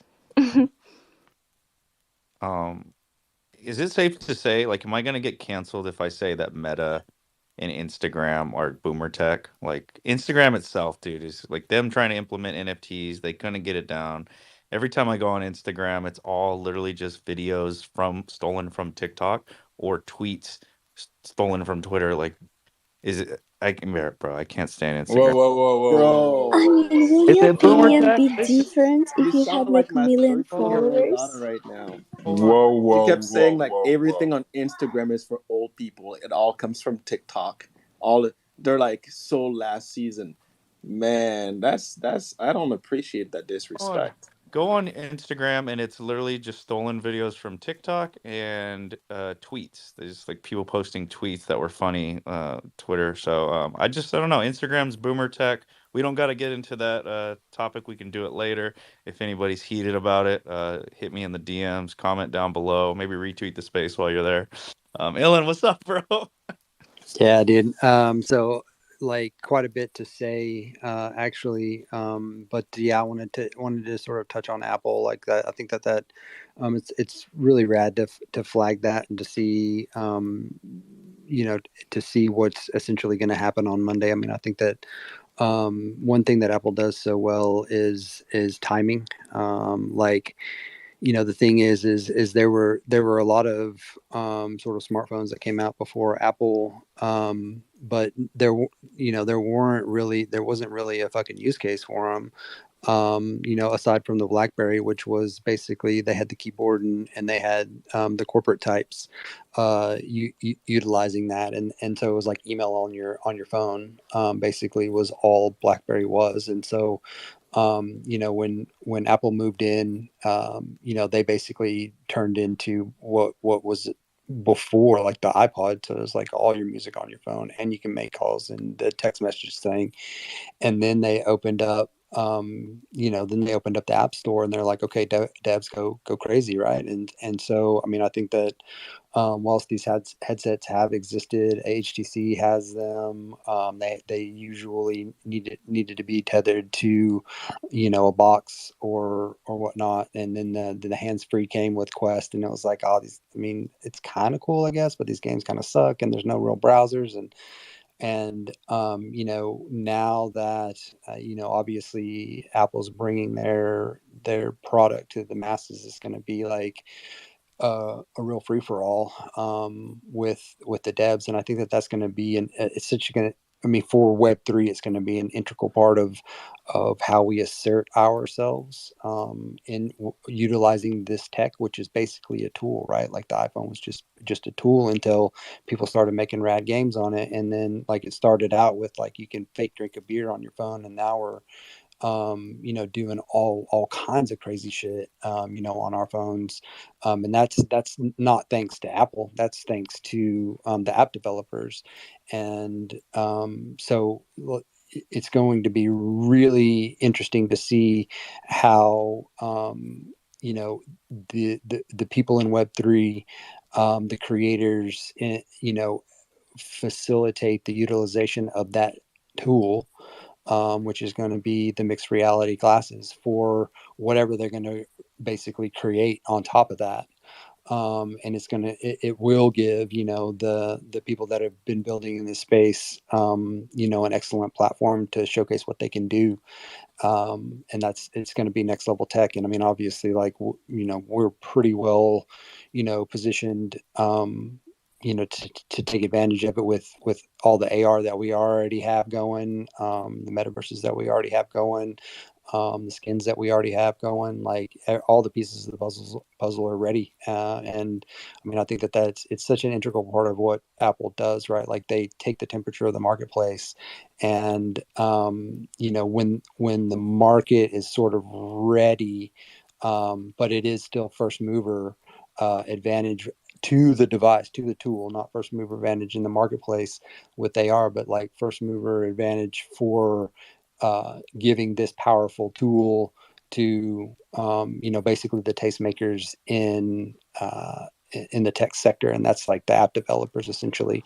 And so many people are chomping at the bit to create on this thing, and I'm sure that like a handful of cherry pick devs have already received these and have been building on top of them. So it's ready, set, go, as far as like when these things get in people's hands. And I will definitely be doing everything in my power to snag one, for sure. And I mean, I think that as far as like metaverse goes, like that's been my big sort of drawback with or the other side, and why I haven't gone a little bit more heavily into that is because Improbable is building that MML world builder completely open source, so that basically anybody can create their own metaverse, and they will live sort of in parallel to to other sides, so that any sort of project can create a place to go exist in the metaverse on top of the Improbable platform using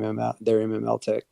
And I think that will be like where the metaverse gets tested, and where some of these projects are able to go in there and then portal maybe over to the other side. But the other side will, obviously be a standalone metaverse, and it's built on basically landlord tenant, right? Because you have other deeds, like it's obviously set up in a sort of a real property sort of architecture, but built digitally, because everyone has these other deeds. They're theirs. The resources on them are theirs. And I think that's kind of boomer tech. Like, I think that a lot of like the young players aren't really going to want to go in there and enrich others with their time and skills. What they're going to want to do is build it themselves and enrich themselves to a much higher level. So I think that's one of my sort of main drawbacks with the side right now, and with other deeds, and how the architecture is kind of set up in sort of an antiquated property system and deed system, and renters or rent seekers being the owners, and then the players being essentially enriching the landlords, as it were. So that's kind of why I've shied away from that. But I think that the reason, like how Improbable is doing it, is allowing anybody to create any architecture they want, whether that's like community held resources. You can have a commons in there. You can run basically any kind of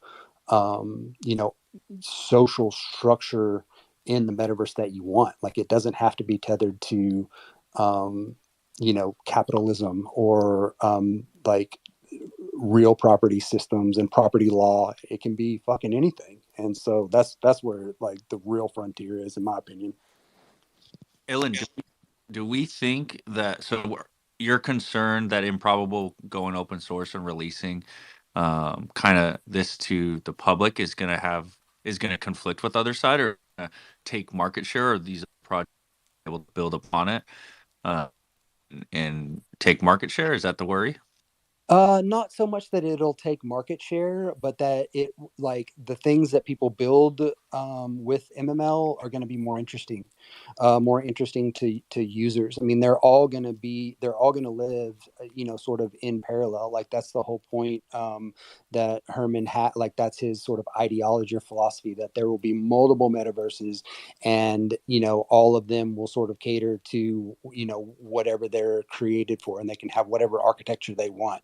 And so, the more the better. It's not a zero sum game. It's not like taking market share. But I think that, as far as sort of the reason somebody that would go into the metaverse and potentially play a game in there, or do whatever they're going to do in there, converse, have meetings, whatever they're going to do in there. I think that having a game architecture set up on a property system, where you have landlord basically, like in the breakers property, which are the other deeds, basically like profiting off of the gamers that come in and play, that actually spend their time and energy in the other side, like mining resources and doing whatever the gameplay is. Like, there will be rent seekers, because there are holders of the other deeds, and they are essentially the gentry in the landed gentry in the other side architecture.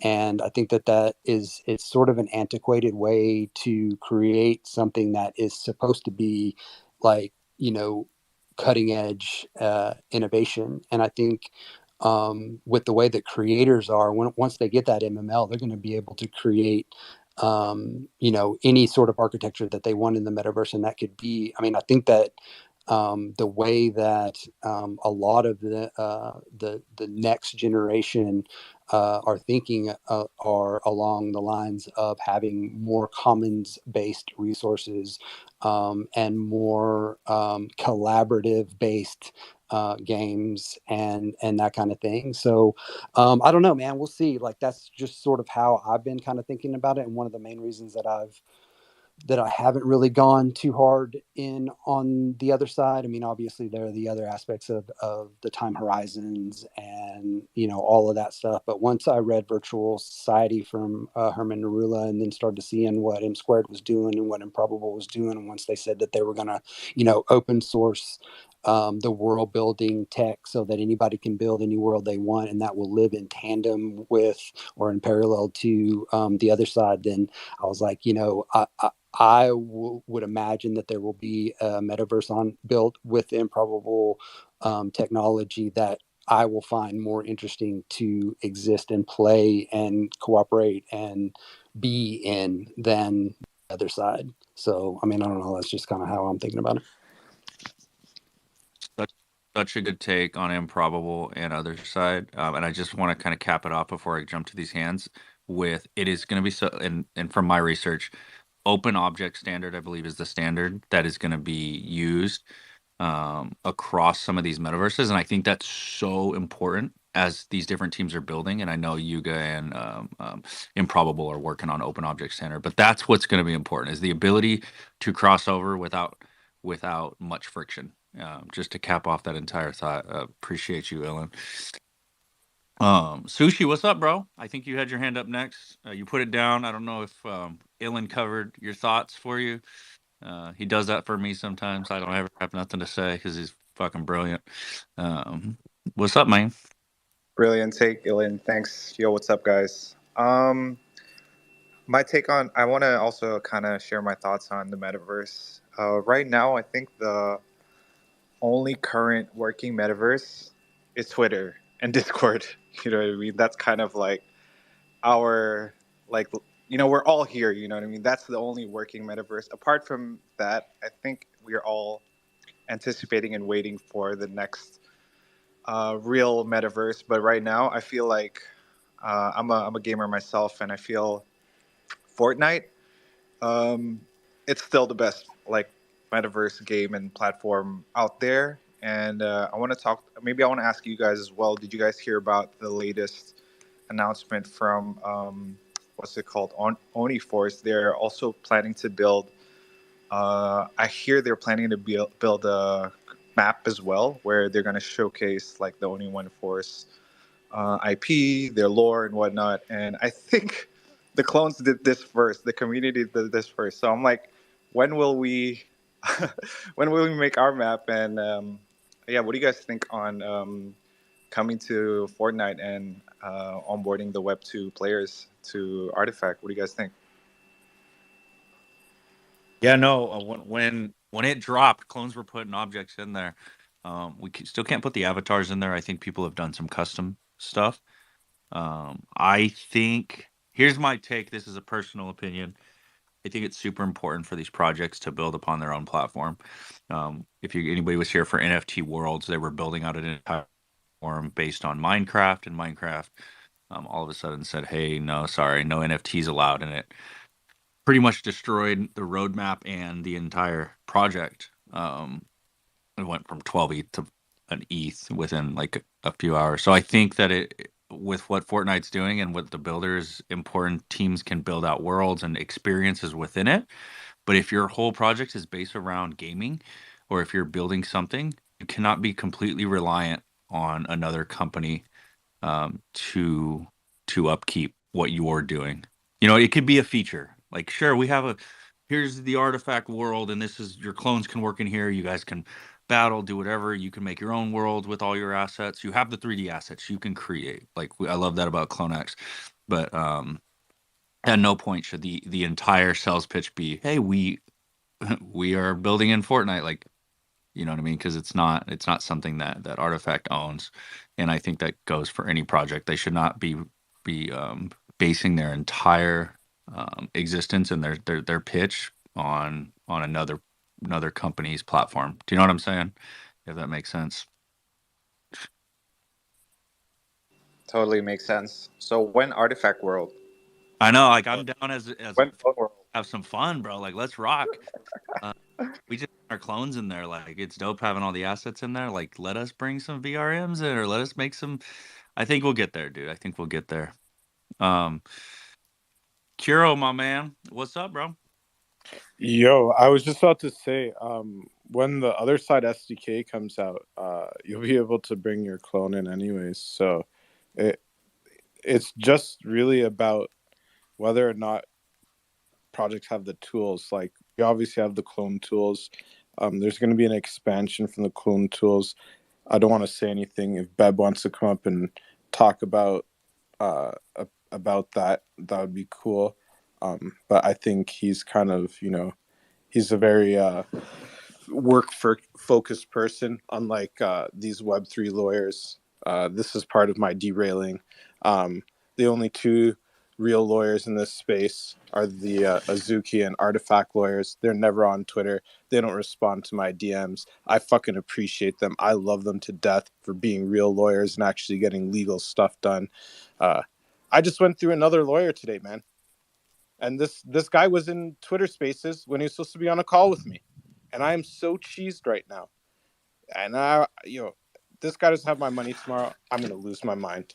I'm tired of the Web3 lawyers. Done with it.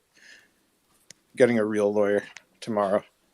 I'm tired of the Web3 lawyers not having Kuro's fucking money. Like, you know how many lawyers don't have to have Kuro's money before the lawyers learn that they need to have Kuro's money? You know what I'm saying?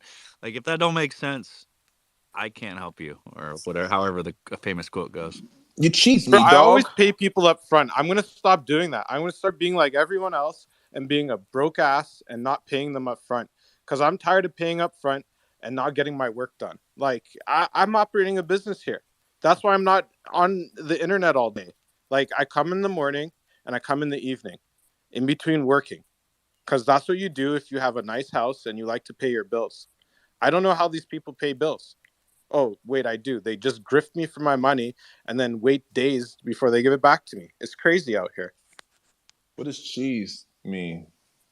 It means I'm like, the cheese that has the holes in it? I have a whole Swiss bunch of cheese. holes in my brain right now, man. The Swiss cheese. My brain is Swiss cheese because I can't understand how they got a degree.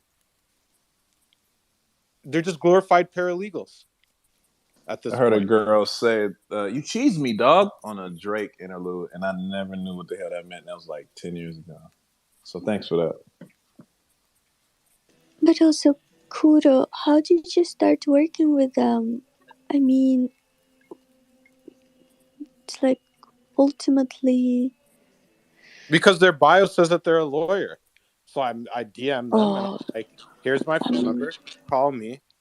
Then they tell me they need the retainer up front. I give them the retainer, and then they're on Twitter Spaces. It's very simple. I've been explaining it for the last, like, how many months that I'm tired of it. It's just but I wild. know, but Kuro, it's very little effort put on the stage Oh, of pre-production and research. hopefully they text me with my money. I think it's like, how is like in decentralized Okay, listen. system? Oh, Like, you're not gonna gaslight me, okay? no, but I'm not doing that. But I Your wish voice is very there's sweet, like but you're you not gonna can. gaslight me. I'm not gonna No, take look, this type of I wish you disrespect can anymore from. write a I'm review so bye. nobody else would, follow your mistake. I'm sorry. Just He like, left. oh no. You cheesed him, Look Pie. at Wally. Wait, what happened? What did Polly do this time? I wanted to She suggest told Kuro him to to get a write real him life a lawyer. review He did not appreciate that. on the lawyer, so nobody else would work with that person. Like there has to be a way to write a review or something on this app. You write a thread, you hit the timeline. Kuro knows exactly how to rock that baby. Hypero, what's up, man? You cheese me, dog. You cheat. Yeah, getting back on topic, I think Sushi was talking about what the real metaverses are currently, right?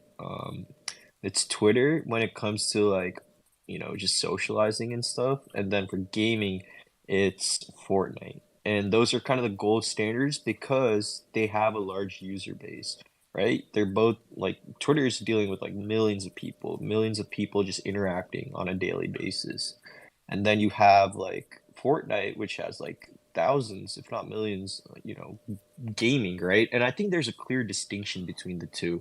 Like, there are people who are gonna want to have like IRL experiences, which they can't get IRL in the metaverse, and there are gonna be people who want to live in a fantasy world through gaming, and there's going to be a distinction between the two of those. And it's going to cater towards different audience members.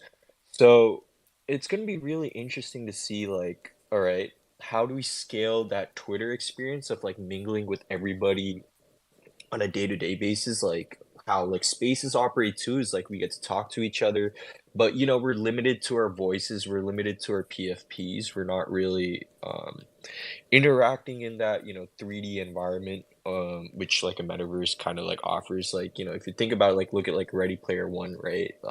That kind of environment's like kind of the idea of like what a metaverse interaction would be, is like you're completely immersed in this virtual world where it doesn't even feel like you're in a virtual world. You're just, in the metaverse, and all the possibilities are just limitless as to what you're able to accomplish at that point. So I think scaling is going to be really interesting, and it's going to start with how cohesive these communities are from the beginning, right? And that's going to start with like NFT projects, right? Artifact has such a great sort of starting point. They have a distinguished community. They have assets to build in 3D, and the potential is there. But that's not to say other sort of brands within the Web3 space don't have that potential just because they don't have like 3D files or anything. It just starts with community and like the IP behind the community. If people are riding with that, then all these other things such as 3D files, AR kits, anything which will allow them to break into the metaverse. If we're talking about Improbable 2, if they're making everything open source, people are going to find a way to figure shit out to, get their community onto that platform. So I'm just really interested to see how other platforms are going to scale with the numbers, because that point of Twitter and Fortnite really being the true metaverses is true, because their numbers back it up and it works. Yo, Hyper, I got a question for you. Yeah. When are you getting the clone, bro? When I'm not broke. That's a good answer. It. That's a good answer. it. That's literally the only thing that's holding me back. If I'm not broke, then I'm gonna clone, because y'all are super dope. I love the community. I love the idea of like 3D development. I'm a 3D designer myself, so it's like it's a no-brainer. And a lot of my friends on the space too are clones, so, and they're really cool people. I've done like art collabs with clones too, so yeah, it's just natural. Like eventually it'll come down to me at one point. But right now I'm repping my Mecca. That makes sense. Yo, you cheese me, dog. Yo, Dre got the soundboard down. Let's fucking go. Hey. I've completely the whole stage just shifted because Kiro and me have been following each other forever, so he always gets up in the top right corner for some reason on my stage. But I think Shadow had his hand up next. Tell me if I'm wrong, but let's go to Shadow. Yeah, Shadow. Yeah, I'll just be quick. I was trying to wait. I didn't want to change the subject, but I got the chance to see Into the Spider-Verse. I'm actually we might be trying to see it again tonight. Depends on what time my wife gets home. But all I got to say is I remember you guys talking about that there are some people from the Artifact team that they acquired from Into the Spider-Verse. That movie was the best visual animated movie I've ever seen in my life. And I will just say this, and I'm pretty sure you guys feel the same. I'm pretty sure the animus and everything is going to turn some heads. If you have not seen Across the Spider-Verse, dude, definitely go check it out because it's going to be climbing the charts. But just visually, I was very, very, very impressed. And then as soon as I got out of the theater, me and my wife, we were looking at each other and talking, and like a thought went to my head, and I was like, Artifact has people that worked on this movie. Holy shit. So yeah, man. I thought about that the entire time that I was watching it. Tell them, man. I tried to tell them how good it was yesterday. They thought I was cheesing them, dog. I was telling them the truth. Tell them how good it is.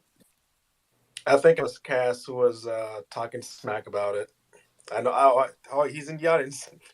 Yeah, it was Cass for sure. I didn't realize you were there. You are scum. Dre, No, or was it Compound? No, it was Compound. It was like, oh, I can't be. Yeah, that's what it was. You see, my bad. Yeah, dude. Compound was like, if it ain't Jeremy or if it ain't Tobey Maguire, like I ain't interested. Oh my! You see how quick he handed it off, though. He is scared, bro. Hey, Dre, check your messages. I got the in-laws. They just cooked dinner. Hold it down in here, guys. Keep the topics flowing. I'm gonna eat real quick. Bon appetit. Say hi to everyone. Yeah, now we can talk shit on Compound. He cheats me, dog. The worst thing about the movie is that it ended, and that's all I have to say negative about it. Bro, it was that good. I'm trying to tell people, man. It was crazy. What is the name of the movie? Spider-Man. Oh, God, guys. I mean, that's my 4-year-old's favorite film, so, okay. Sounds like he has great taste to me. Go watch the movie. So don't spoil it. Actually, it's funny. So I gotta say this, Dre. So I follow Dre on Instagram, which is not Boomer Tech, by the way, but whatever. So I'm following his story, right? And I get on there, and it's him and his beautiful family. They're all dripped out in Spider-Man clothes and stuff, and they get the latest Jordans. I'm like, man, they all look on point. This is great, right? So I'm following along this little story, and then they're like in front of the poster. I'm like, yeah, man, that looks good, man. Yeah, I'm getting hyped. I need to go watch this movie. And then the next frame is Dre inside the theater filling the screen. I'm like, hold up a minute. Like, I'm not trying to get no spoilers, but I'm like, all right, maybe it's, he's just hyped when the movie starts. And then it switched, and I was like, okay, I got to stop. So then I stopped watching the story. I sent him an email. I'm like, look, man, I can't be watching your story like this. I'll come back later because I'm not trying to get no spoiler. He's like, no. Like, I didn't show anything in the actual movie. I'm like, you can't do this, man. Like, that's, oh, man. Had me worried I was going to see something I wasn't supposed to see. And I was gonna ruin the entire movie for me. It was just the intro, man. It was just the intro. I would never, you know what I mean? Because I want people to have the full blown experience. I'm not that guy. I'm not gonna rug pull you when it comes to the movies. I hate that. That's why I gotta go see stuff early because we are too immersed in this internet world. I end up reading somebody's comment to someone else's tweet and ruining the whole thing. So I gotta see it before everybody else does. But no, it's all good. Yeah, man. I thought I was about to get rugged, like for real. I was like, no, this man didn't just put. I'm like, how are you gonna do with it? So I threw my phone real quick, turned it off, and then I'm like, all right, I'm not doing this. Turned out it was okay. I haven't gone back to be honest, because I'm gonna wait till I watch the movie just in case. It's safe, I promise you, it's safe. I'm not taking that chance. I'll watch the movie, then I'll come back and finish watching your story, and I'll catch up on what your happenings. But yeah, I just had to share that with the space because that was funny as hell. No, that was it. Everything after that was the adventures of Pump and I going on this 7-mile hike today. So that was pretty much it. Jeez, my dog. Kuro, what's good? Wait. I wanted to say long live Pump for doing that, because I seen the man put it back first his best effort, man. That's inspiring, man. That's a big thing for me because I love to see people do better, man. But I was gonna say that I actually took a demo of the metaverse with Hyperreal about a month ago, I think. And it was pretty fucking cool, man. It was like really interesting because they have like people have built games for it and stuff, right? So it's pretty cool that they did that, and they open it up to their community. I'm hoping like whatever we get access to, it's not just like, I like whatever it's called thing that we always go to and dance around in, but it's not like the Mechaverse thing is crazy, man. Like probably maybe in a week or two, if he wants to trade me a Mechaverse, I'd probably hook him up with a clone. Is what I was gonna say. Whoa, whoa, whoa! That's some big talk. That would be Yo, incredible. if I buy a mecha or two, can I trade you one for a clone? Because Wait, I will take No, that. how you gonna absolutely not. front run This the is not, homie like that? That's bro. This is crazy. not open to you, Mr. Tesla. You showed me Tesla the other day. I've done 2 test drives, man. So you need to stop with the shilling, my guy. You need to stop with the shilling because you're too fucking good at it. I don't like it. Man, Fucking starting to get to me, Kuro, bro. let's talk though. Let's talk though. No, No, wait, no. This let's is not only talk. open to Let's not him talk. because he brought me on a demo of something I never like. Yo, I minted Mechaverse, right? And I fucking, I ended up capitulating and stuff because I was like, I don't understand what's going on here. But I'm interested in getting back in the ecosystem, and I know he has some really nice mechas, and we could probably work something out, right? So Yeah. that's why I offer that to him. If you guys give me an opportunity to respond to that, first of all, I want to give a big shout out to Kuro, bro. Like this dude hella defended us too. Like I had a personal call with him and he was like just genuinely interested in what's going on in Mechaverse. For those of you who don't know, I'm actually like the brand director for the project.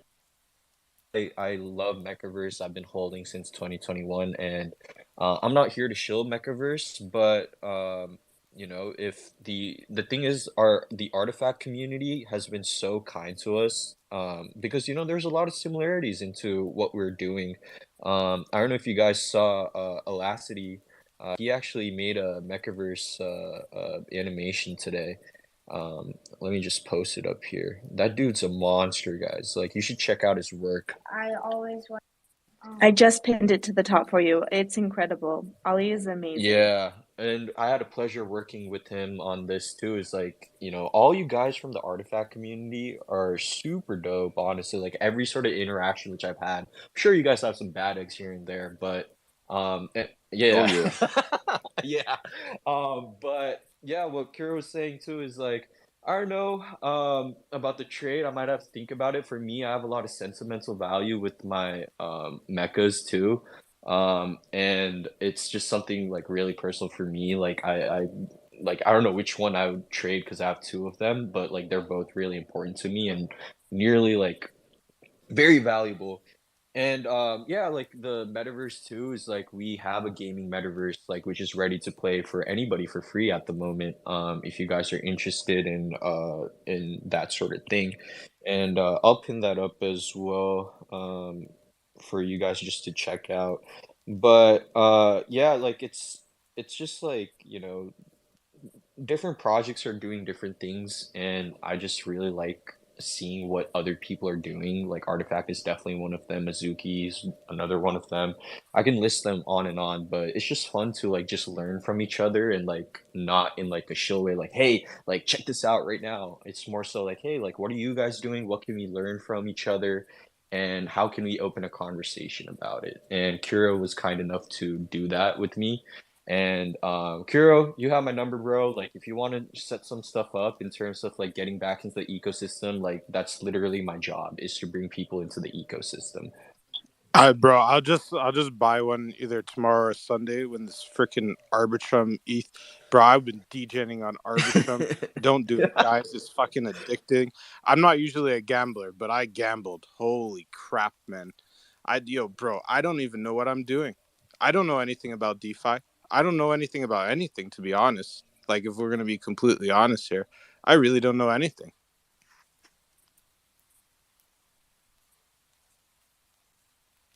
Wow, guys, I really love that community, like Hyperreal. I really like see you. I checked your Instagram, looks really cool, like all the like, neon stuff. My Oh, thank you. background Yes, my thank you. background is really in design, and in 3D design. I was doing like working in 3D Max. Maybe you guys know. Yeah. That's really cool. Application, and I really know like how to build those 3D realities, but then I stopped because it was a lot of like sitting next to my computer, and now I'm happy to like speak to people about like how I want to build that.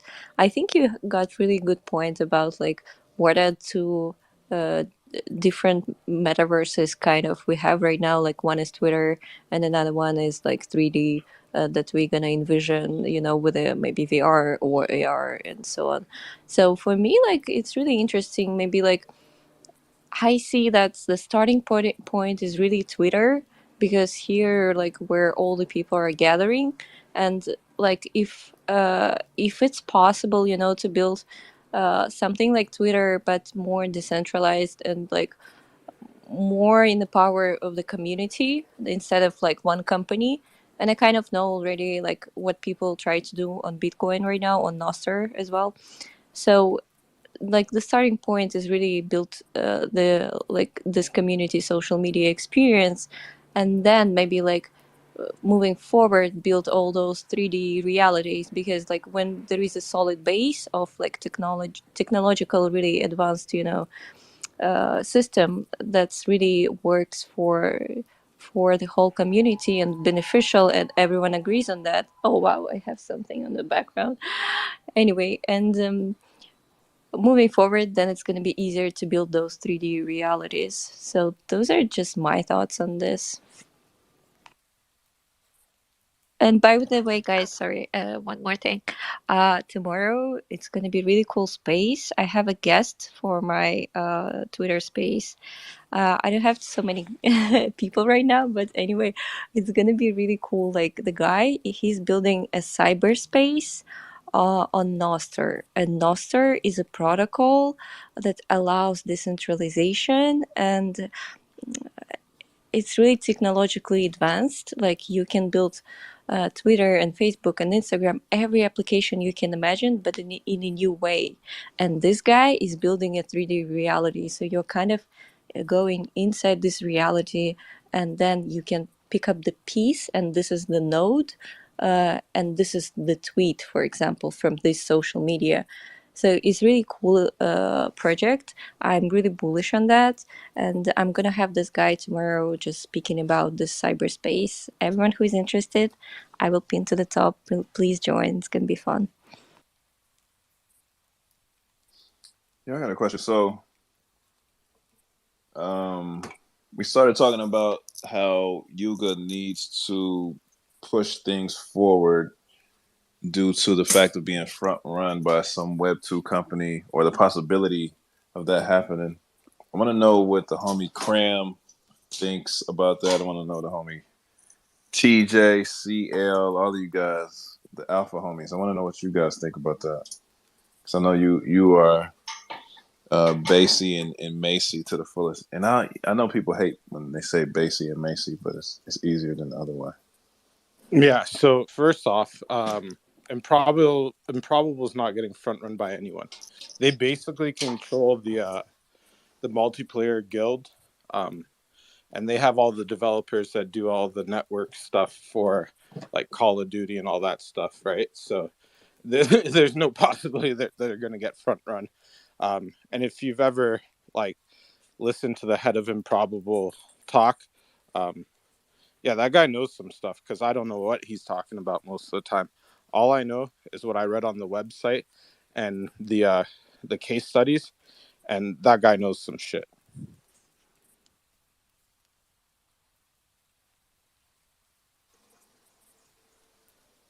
All right, cool. I don't know, man. It's just cheese me, dog. I don't know, man. I agree with that though. Like, I feel like by the time Yuga comes through,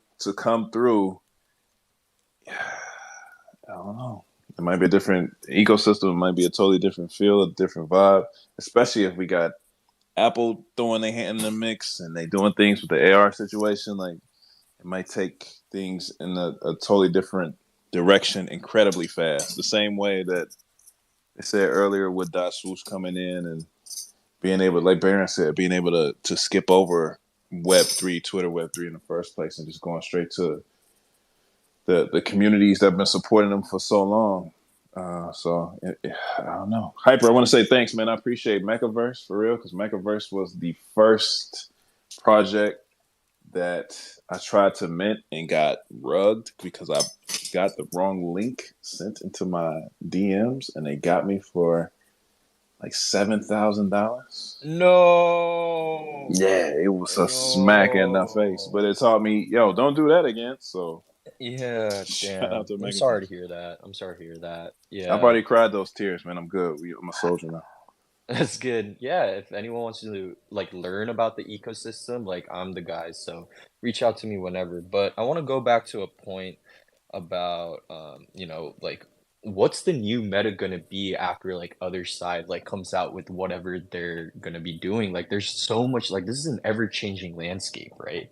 And I want to mention another thing. I don't know if you guys noticed, but Walt Disney had a whole like metaverse division that got wiped out. Like, this is Walt Disney. Like the potential they have to like do something like really cool with the metaverse is there, but you start to think, all right, why did they wipe out their entire metaverse division? They have all these IPs to go about making it a successful venture. And the truth is that there's really nothing promising out there for them to continue building. They'll just keep experimenting. They saw what Meta did with all those billions of dollars thrown into their metaverse and nothing stuck. And then they looked at their products and said, okay, like what's promising right now? And it just seems like there's nothing at the moment.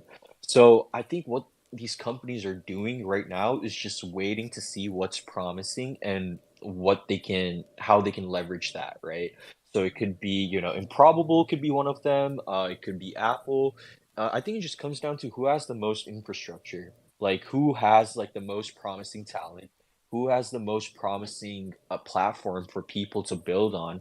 And I like the idea of open source. Like I'll be honest, like I think like another like open source tech, which is like super dope and kind of related to metaverse stuff, is like Blender, right? Like Blender is an open source like platform, like, and it's onboarded so many people onto 3D, and it's wonderful to see that.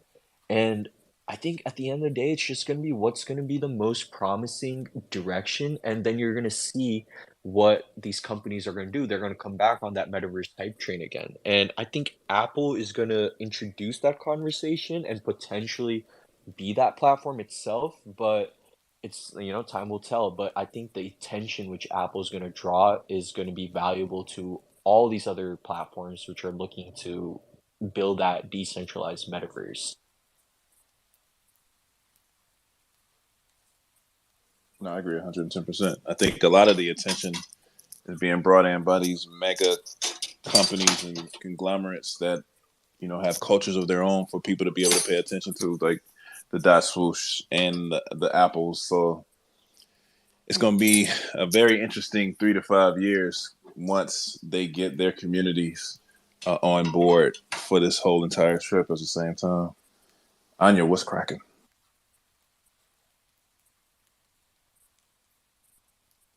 Oh, yeah. Oh, yeah. Oh, this is the first. She cheesed me, dog. She cheesed you, dog.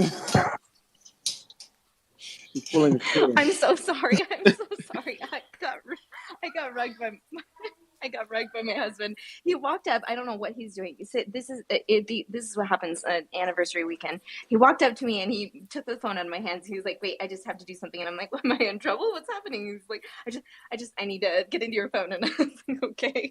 I don't know what was going on, but anyways, I'm so sorry. I'm still on par with the conversation. But the topic I wanted to bring up was, if we're paring it down to any of the possible potential big companies that are going to take this to the next level, and pare it down to one potential possibility, what does it look like if, let's say, Apple comes in? Like, what does that mean going forward? How do we elevate together if Apple comes in and says, "Hey, like this, we're part." Like, what does the headline look like, and what does that mean?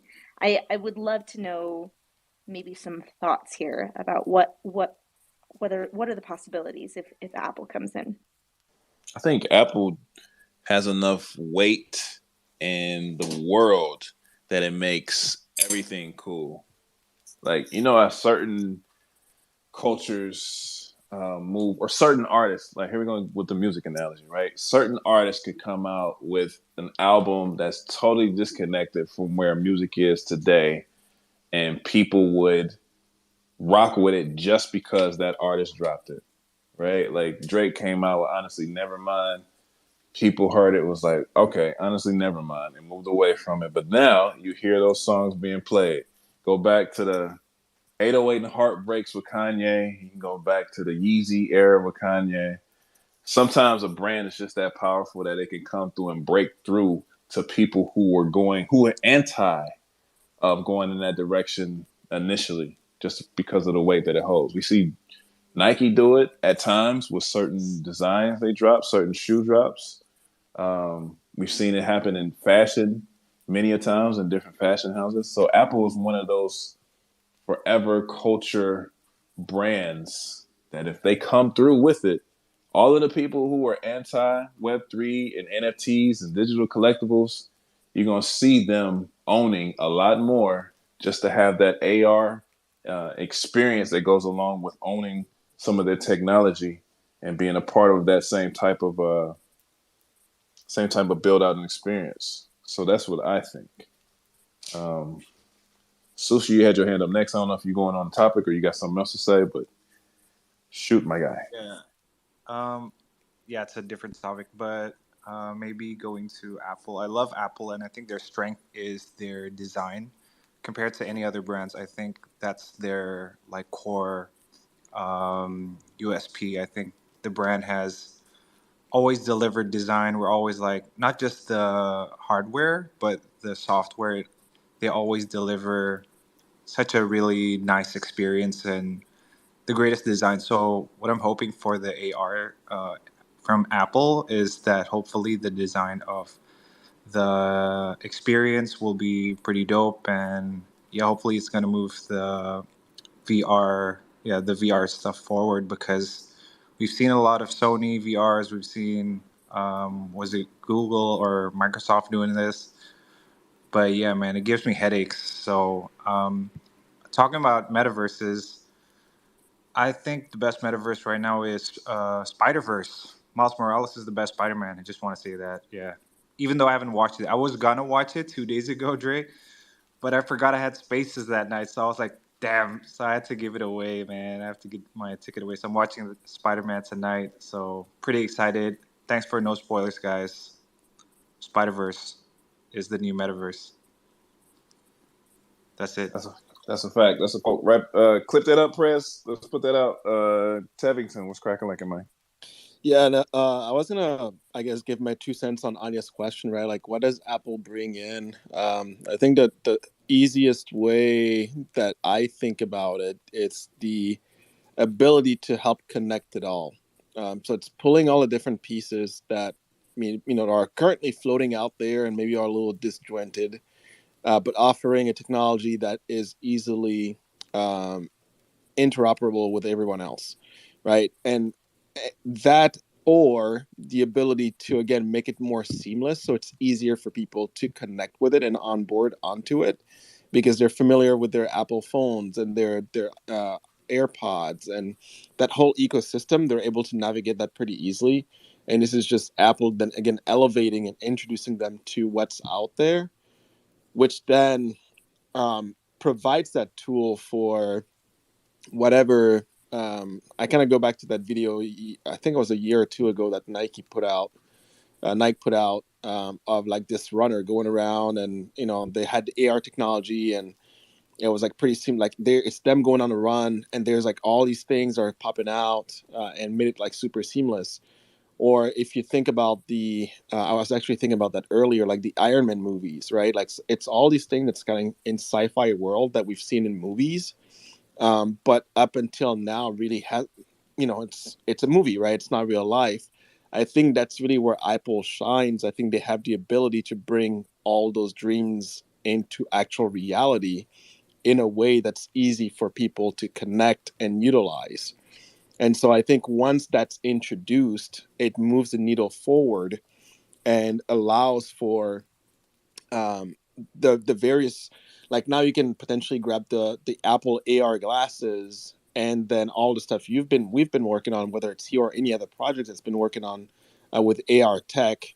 You can demo that a lot easier, right? It's like, hey, like you don't need to use your phone. You can put the glasses on, and now you can look at all the cool AR posters and things that I've done, right? So that's really what I think the Apple sauce really is. It's that ability to pull it all together. Oh man, applesauce. That's funny. I just realized what I just said. Oh, that's hilarious. Yeah, but anyways, Apple pulls it all together. Is the punchline? They make it easy to put it all together. The applesauce is real. No, I agree with that. And if I can have the ability to get my own Jarvis while I'm walking around doing stuff, I'm with that. And it's like I said, it's once the breakdown of the technology happens where I don't have to wear these big ass goggles over my head, that would be even better. But I think that they're introducing it in that manner just so it can have that provenance of carrying those big ass goggles around my head in the first place. Hyper Real, what's good, man? Yeah, I just wanted to answer Anya's question. I think bare minimum, and I think, Tivai like touched on this too, is like it's the seamlessness which Apple provides in their ecosystem, but like bare minimum, it starts a conversation on a mass scale in terms of how like the metaverse is introduced. And you saw like with Meta how they introduced the conversation, and it was pretty like it was pretty mixed. Like we saw like what they were doing, and it wasn't really like impressive. And you also saw like Zuckerberg and his reputation within the amongst the masses. I think one of the biggest mistakes is like Meta decided was to make Zuckerberg like the face of Meta itself, like that whole initiative. And I get that, he's the CEO and everything, but his reputation is just so tainted that anything this dude does is just comes off as a little bit sus. And mass marketing a metaverse and rebranding your entire company to Meta it's just hasn't proven to be successful. Like billions of dollars are just like gone because of what his initiative is. And so with Apple, what I'm personally hoping for is just starting a conversation in a positive light. And I touched on this earlier, so I'm not going to go too much into it, but Apple is always just known for just doing things really seamlessly, really like classy, getting everything just done in a very cohesive manner. So I'm just hoping at least this whole metaverse conversation is brought back into a positive light into the masses. I think at this point it's definitely inevitable, and we see the companies making a move just to prove that point. It's just I hate to say it, man, but we're that early, and we really are that early, and we're just seeing everything unfold. All of the things that we spoke about many moves ago are coming into fruition right now. It's just part of the process, and I think this is something we're going to continuously have coming up and down our timelines of the things that we've talked about, the what ifs and all of these dots that we didn't see connecting coming through to reinforce the ideas that we've already thrown out. No, man, what's good? Hey, what's up? I just want to also like touch on the topic that Anya shared, that question. Yeah, so for me, like those big players, you see guys like how Meta started and like failed, and I feel like it's more about reputation. Like I don't want to put my creativity into the company I don't believe in. So, and those like creators are smart people. They're not going to build any metaverse on Meta. And you see, guys, like how the community was developed on Ethereum, for example, for the past 2 years. We built so much metaverses, we built so many experiences. I wish like we can combine all this knowledge and to build something together from different chains, because it's really interesting to see right now, like people coming from Solana, Ethereum, and other blockchains coming to the space right now together and seeing like what's the next step of building metaverse together. And those are like questions I'm really passionate about. But I would be happy to see like what's the Apple, what they're gonna launch. Is it any preview? Do they have any marketing? Because I didn't see that. I actually learned about it only from your space. So I would love to see like their materials and how did they, like observed all this like 2 years experiences that we were building inside Web3 and how can they project it into their project. So I feel like revolutionary, like we are the community, like on Ethereum, probably like number one people were building during those like times, and now companies are picking up from us. So it's interesting, like the shift of paradise. Like before, as an artist, I was dependent on the Apple, for example, for like like if I'm an Apple artist, I'm like number one in the space. But now I can see that like Apple can come to me and like I'm a decider. I'm like the one who owns my art, and then I can decide if I want to work with this company or not.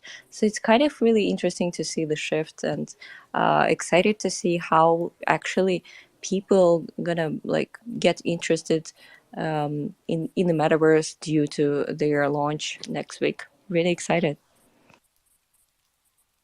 That's definitely, the principle what all of this was built up on when it came to Web3 was being able to own and having others come and giving you your just due, and partnering and collaborating with you, and not just us having to go to them and ask daddy or mommy for money. You know what I'm saying? Like it's good to see this shift happening slowly but surely.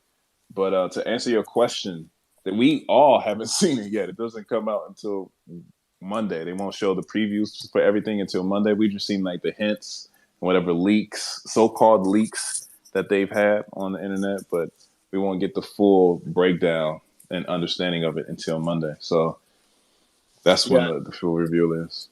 and I just pinned it at the top. And so for anybody in the space, if you go and you just interact with it, so if you like that tweet from Apple, they'll send you a reminder and notify you when the event starts. So if you're interested in that, it's an easy way to be notified when it does get started. And you can, I guess, follow along, or you can wait till after the fact and watch the keynotes. But it's pinned at the top now for those who are interested.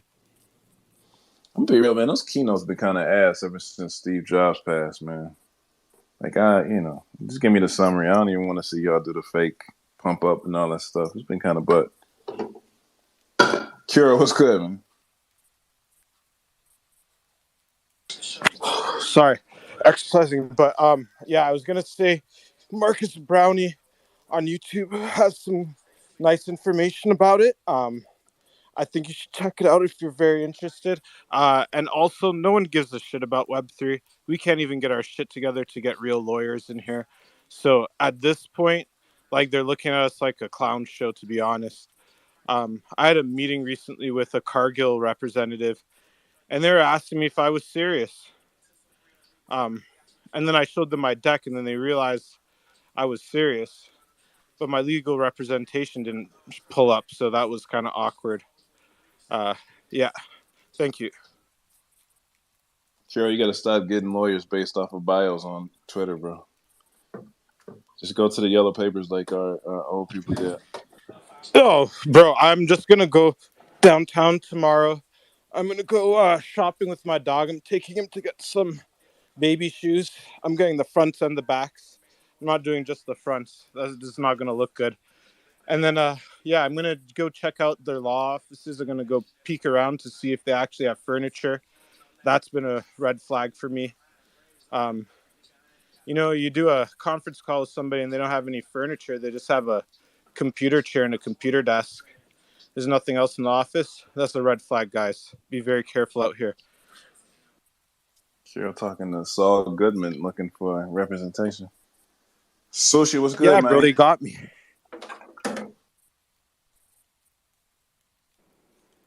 Yo, Yeah, I also just heard about Apple's VR from the spaces, but my guesses are I'm not sure they're gonna release Metaverse. To be honest, I think what my guesses are, I guess, for that is that they're gonna release like a gaming kind of um, thing for that because we see that they've been releasing the Apple Arcade. Um, these goggles are supposed to compete with the other VR headsets, so that's where I think it's heading. But yeah, I mean, Metaverse would be cool. Apple Metaverse is cool, but I think that's where the money's at because they could, um, get some more monies from selling games and the Apple Arcade subscription. So I think that's where it's going. Unless they make like a really dope, stylish like glasses, like the one Prez is wearing, I don't think I'm gonna buy them. If it just looks like another crazy VR glasses, you know what I mean? But yeah, dude, that's my thoughts. What do you guys think? I I gotta think get you're the right. glasses. I gotta get the glasses, man. I don't, you know what I mean? Like, I gotta get them. I got a They're brief like try 'em. supposed to be 3,500 US. I Yeah, I don't know if know. I'm gonna buy the first version of anything. I bought the first version of the iPhone, and yeah, that didn't work out well. I saw it in the box. I never even really used it. You know you can sell that joint for like $100,000 right now. Say what? They going for the high. If you got it in the box that hasn't been opened, they No, going for it's the been high. open. I took it out. I didn't like the way that it looked because it was like plastic and aluminum, and I put that thing right back in the box there, man. I wasn't having that. I wasn't that guy. I do. I definitely haven't. I have like I have the meta version of VR. My daughter used to play it a lot. She has since retired it for her Sims 4 game on PlayStation 5. But I'm definitely gonna grab these glasses. I think it's yeah, I'm definitely gonna have to do it. The hype beast in me won't will not allow me to not experience this thing and walk around looking like a jackass in public. So I got to do it. You have to work that vestibular system.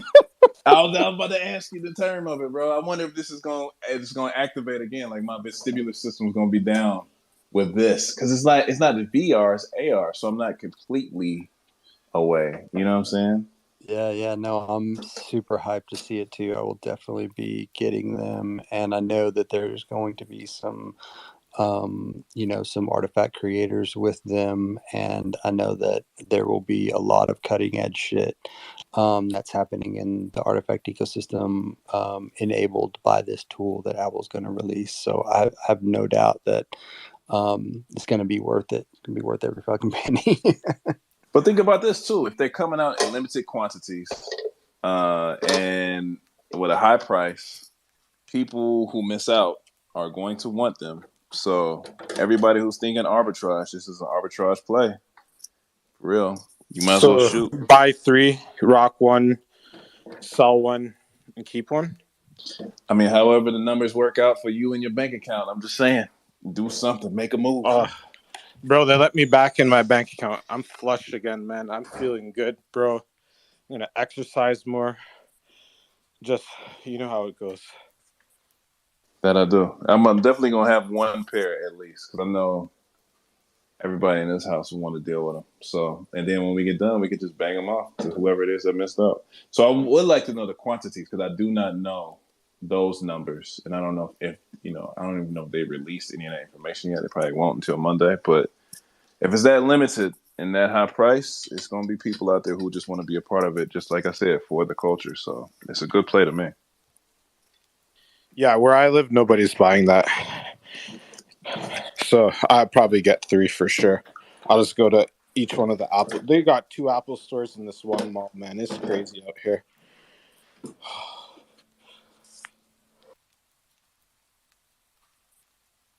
Edmonton sounds like the wave. Yo, bro, I realized earlier today because I found another group to go and commune with. Yeah, there's different strokes for different folks out here. I should have stayed closer to my neighborhood, where people have more capital instead of going to somewhere because I was embarrassed.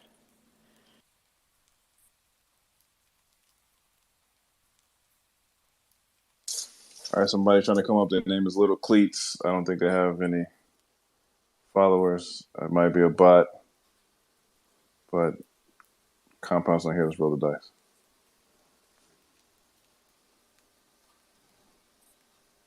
See how this turns out. I got PTSD from the last person. Cleats, what's good, man? Don't do it to me like that. Nah, what's poppin', yo? Wagwan. Oh, what's good? What's good? Yo, Wagwan to the man, them, yo. Big up to Kuro. You already know my guy. What are you saying? You hit Toronto yet, or are you still up north there? I'm still way up north, yo. Like north of Alaska, pretty much, yo. Like north of 60. You know what I'm saying? Jeez. Snowed like 2 weeks ago, yo. It's craziness. Bro, it stopped snowing in Edmonton like a month ago for once, bro. Last year, it was snowing all the way up until June, like 8th or something was the last time it snowed, because I got it marked on my calendar. Because I was going to take off. You're in Edmonton? Yeah, bro. Yo, how's the fucking fires out there, dog? Yo, bro, every day there's a different fire, but it doesn't blow the way that I live. I live like, what's the name of this neighborhood? Let me check my mail, man. I don't know where I live. No, bro. No. Are you kidding me, bro?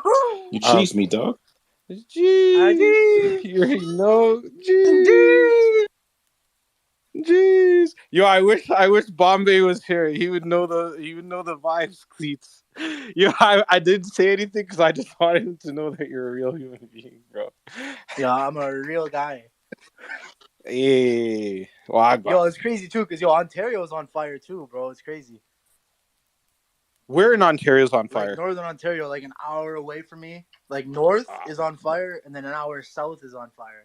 By Algonquin there? Like north of Algonquin, probably by like a couple hours. By North Bay? Like north of... They have water. North of North Bay by like 5 hours. Oh my gosh, man. What did they do? They start setting off firecrackers. Probably some drunk Frenchman, fucking, I don't know, made a big old fire. Yeah. Man, same thing as always, bro. Yeah. Wild. Yeah.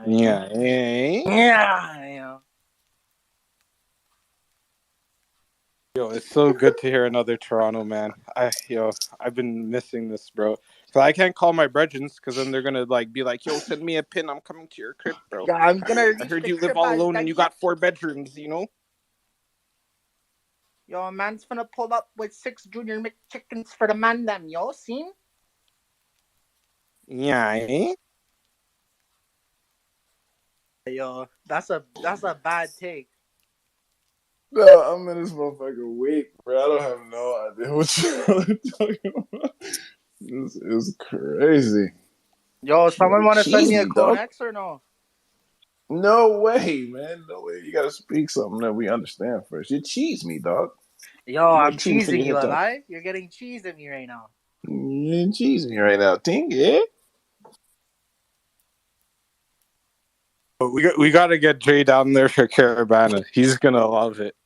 Except for if you hear anyone start talking about each other's moms, we just hide behind buildings, man, because it gets dicey in the 6. Man, I wish Compound was here to do what Compound does best in these times right now. She's a pig. Cheese me, dog. So I wonder what we can do, right? If Compound's eating with his people, do we just all migrate away and he comes back and it's just him? Rug the space and let him come back to nothing. He's probably still listening in, just not interacting. Oh man, he might have his little AirPod in. I don't think Compound's an AirPod type of dude, man. Nah, he's not gonna put nothing in his inner ear. Just like I don't do it, he won't do it, man. No, he's not an AirPod type of guy. Not an AirPod. He might have regular earbuds, but you can't do that in front of the in-laws, man. That's true. Trying to still gotta make a good impression. Yeah, respecting. Respect. It's still nice, man. It's a newfound. I mean, they've been together forever, but still, it's different. Still. Still, man. Yo, still. Respecting team gay. It's funny as hell that y'all got this entire vernacular. I thought you was like from the islands or something, and then you started speaking. For real. Regular. Man's just island boys, eh? I'm an island boy. Kind of sounds like Subscribe a little bit. Hawaii. Bro, this is Where's I'm Subscribe? a wagwan man. Oh man.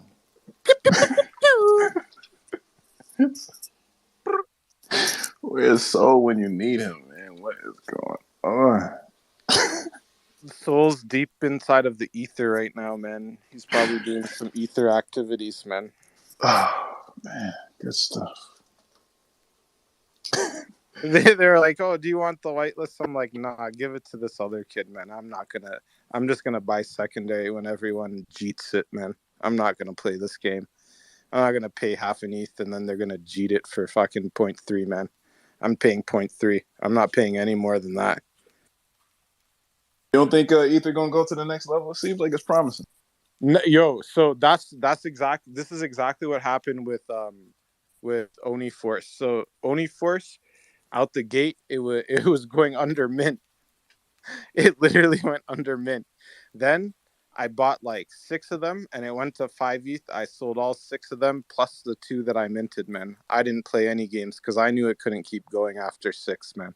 5 or 6, man. It's not gonna go, man. It's like, but Ether has the potential to go higher, right? It's just I don't trust the Jeets out here, man. They're gonna let that stuff go for cheap, man. It's just like, you don't remember the vials? People said they're like the monkey JPEGs, especially what's that guy's name? Bongo or something. He's like a monkey JPEG, the really sus one that like put out that crazy message. He made that stuff go down to almost 2 ETH. That's when I bought a couple more vials, and I wish I'd kept them because I just sold them when they went up. I was an idiot. I should have just revealed everything from each one from a separate wallet. That's what I'm gonna do. Yo, Animus, I'm stocking up ETH on the weekend this weekend. I have a cash buy I'm gonna go do for some ETH, and I'm definitely gonna go get some more Animus eggs because they're gonna jeet that shit, and I'm gonna fucking buy more again. They're not gonna play me this time. I seen what the Murakamis look like. That's generational wealth. You saying the Murakami Animus? Yeah, bro, that's generational wealth, bro. Jeez, me dog. How did you see him? I seen it on the thing, on the billboard. Wasn't that the one that came out the side during the whole thing? Wasn't that the Murakami Anna? One of the Murakami Yeah. I thought you meant you seen more than that one, or seen Oh another no, one. man! They're not gonna show me that. Then I'm gonna just go get some of my buddies to go lend me ETH so I could go buy up everything on the floor so there's no more left. And then I'm just gonna, whatever public mint is, I'm minting. I don't care. What are the X going? Actually, I'm just gonna go look it up. Yeah, what are the X going for nowadays? I thought it was like 0.4, wasn't it? 0.4, yeah. That's what I'm buying this weekend. I've been busy looking at suitcases and stuff, trying to get Compound to. Compound, I think he's back. But yeah, they're under 1 ETH, 0.9 or less. What the suitcases are? The Ramoas? Yeah. Don't play me, that's Chevy. cheaper than a retail. 3 days left to mint.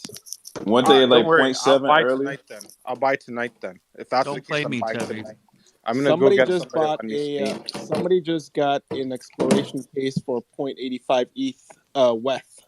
So you can with it to, throw some offers out there. I'm sure. Get your WETH up. Yeah, get your WETH on. Get your WETH up.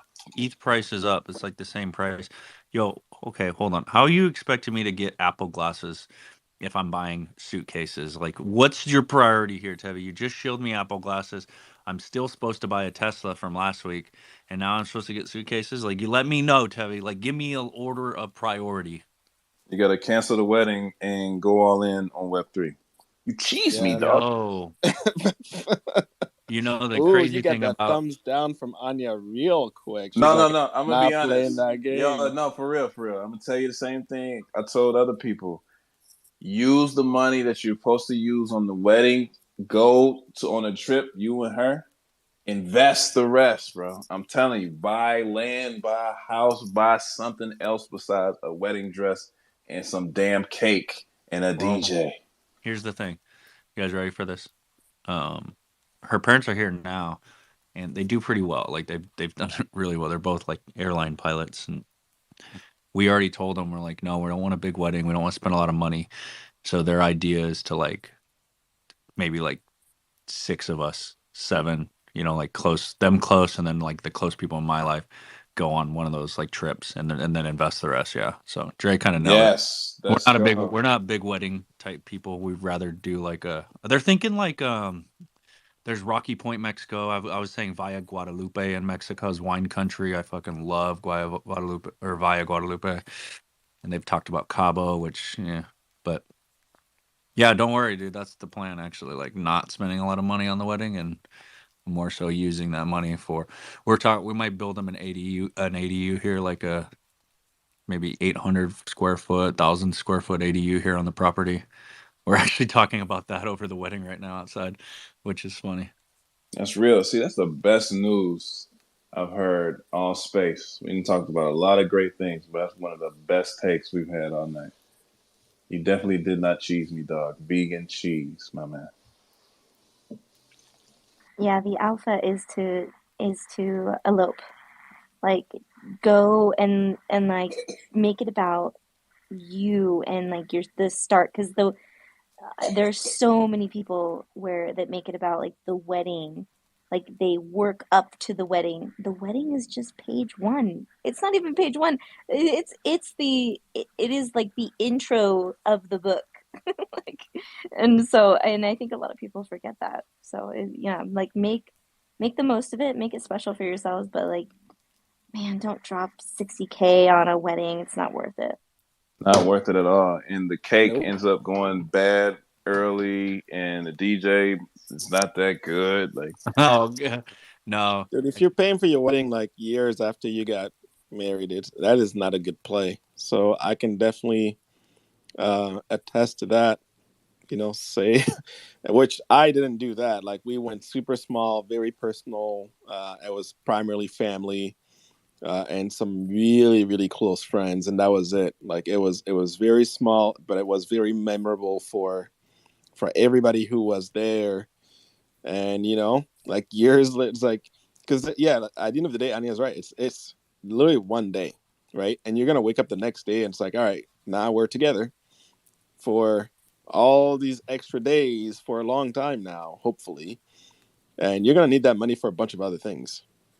And then you throw kids in the mix. Yo, but why don't people buy houses instead of like having big weddings? Then just have the wedding in your backyard. You could probably afford, like, most of these people spend $300K on a wedding.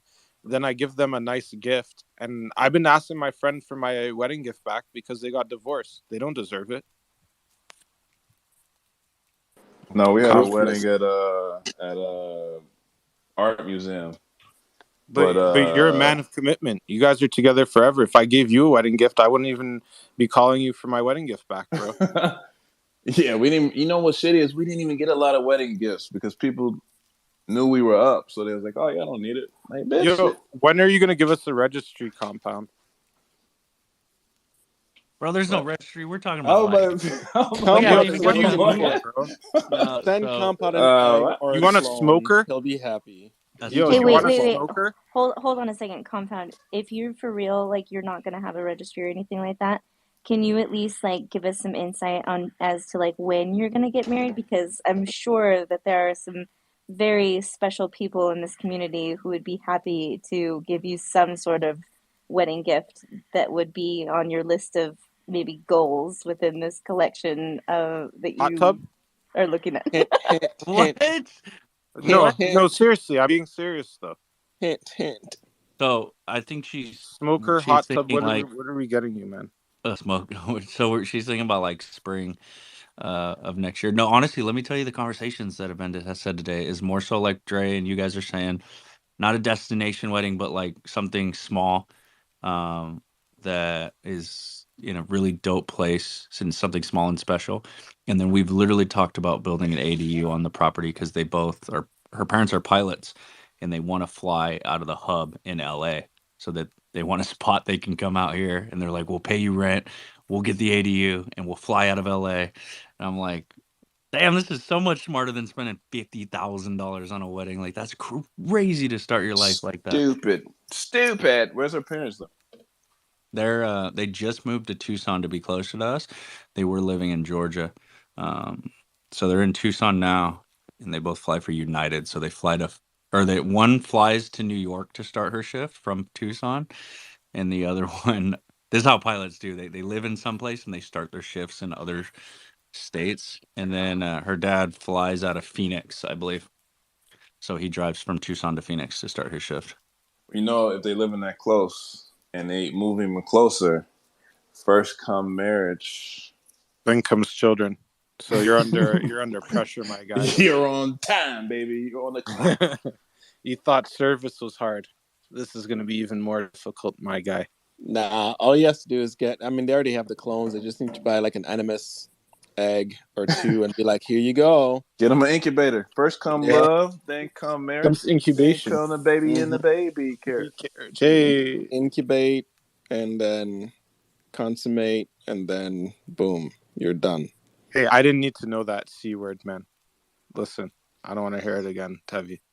I already have fucking Tesla brain, man. I was even just telling my cousin lives up the street from us now. He got a good deal from my brother on a place, and like I did and stuff. And fucking, I told him I'm trying to get the Tesla now because, bro, you could charge it for free. I will literally ride a bicycle to the gas station there where they have the Tesla charging, and I will leave my Tesla there, and I will come home on a bicycle. I don't care. You know what's funny, Curl? I actually have there's, what is that store? It's a grocery store over here, Hy-Vee, and they have charging, free charging, and so I bought this little electric scooter.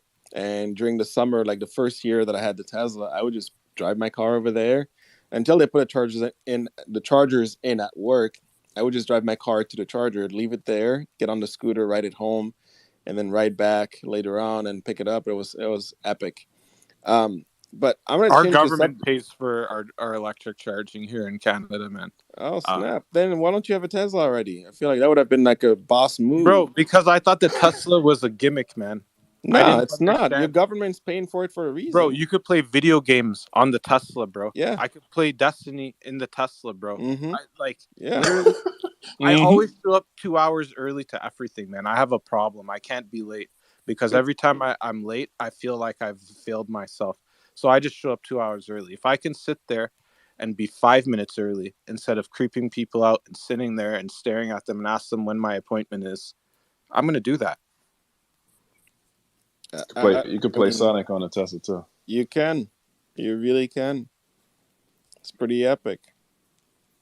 I wanna go back to this whole wedding gift conversation. Listen, I wanna emphasize that if I were the founder of a project, I would be so stoked to gift people stuff for something huge like a wedding. Like I would be like over the moon to be like, yeah, I'm gonna give them something like that, part of my project. Like, that would be so goals. That's like founder goals. And also, hold on, David. Hold on. I just, and then another thing that I didn't do that I wish I had, and I see this all the time, and it's like this is alpha for when you get married, when you come, even if you don't have a big wedding, like if you create some sort of a template invitation thingy, send it to everybody, like just announcing that you got married. Like send it to every famous person that you adore, that you admire, like every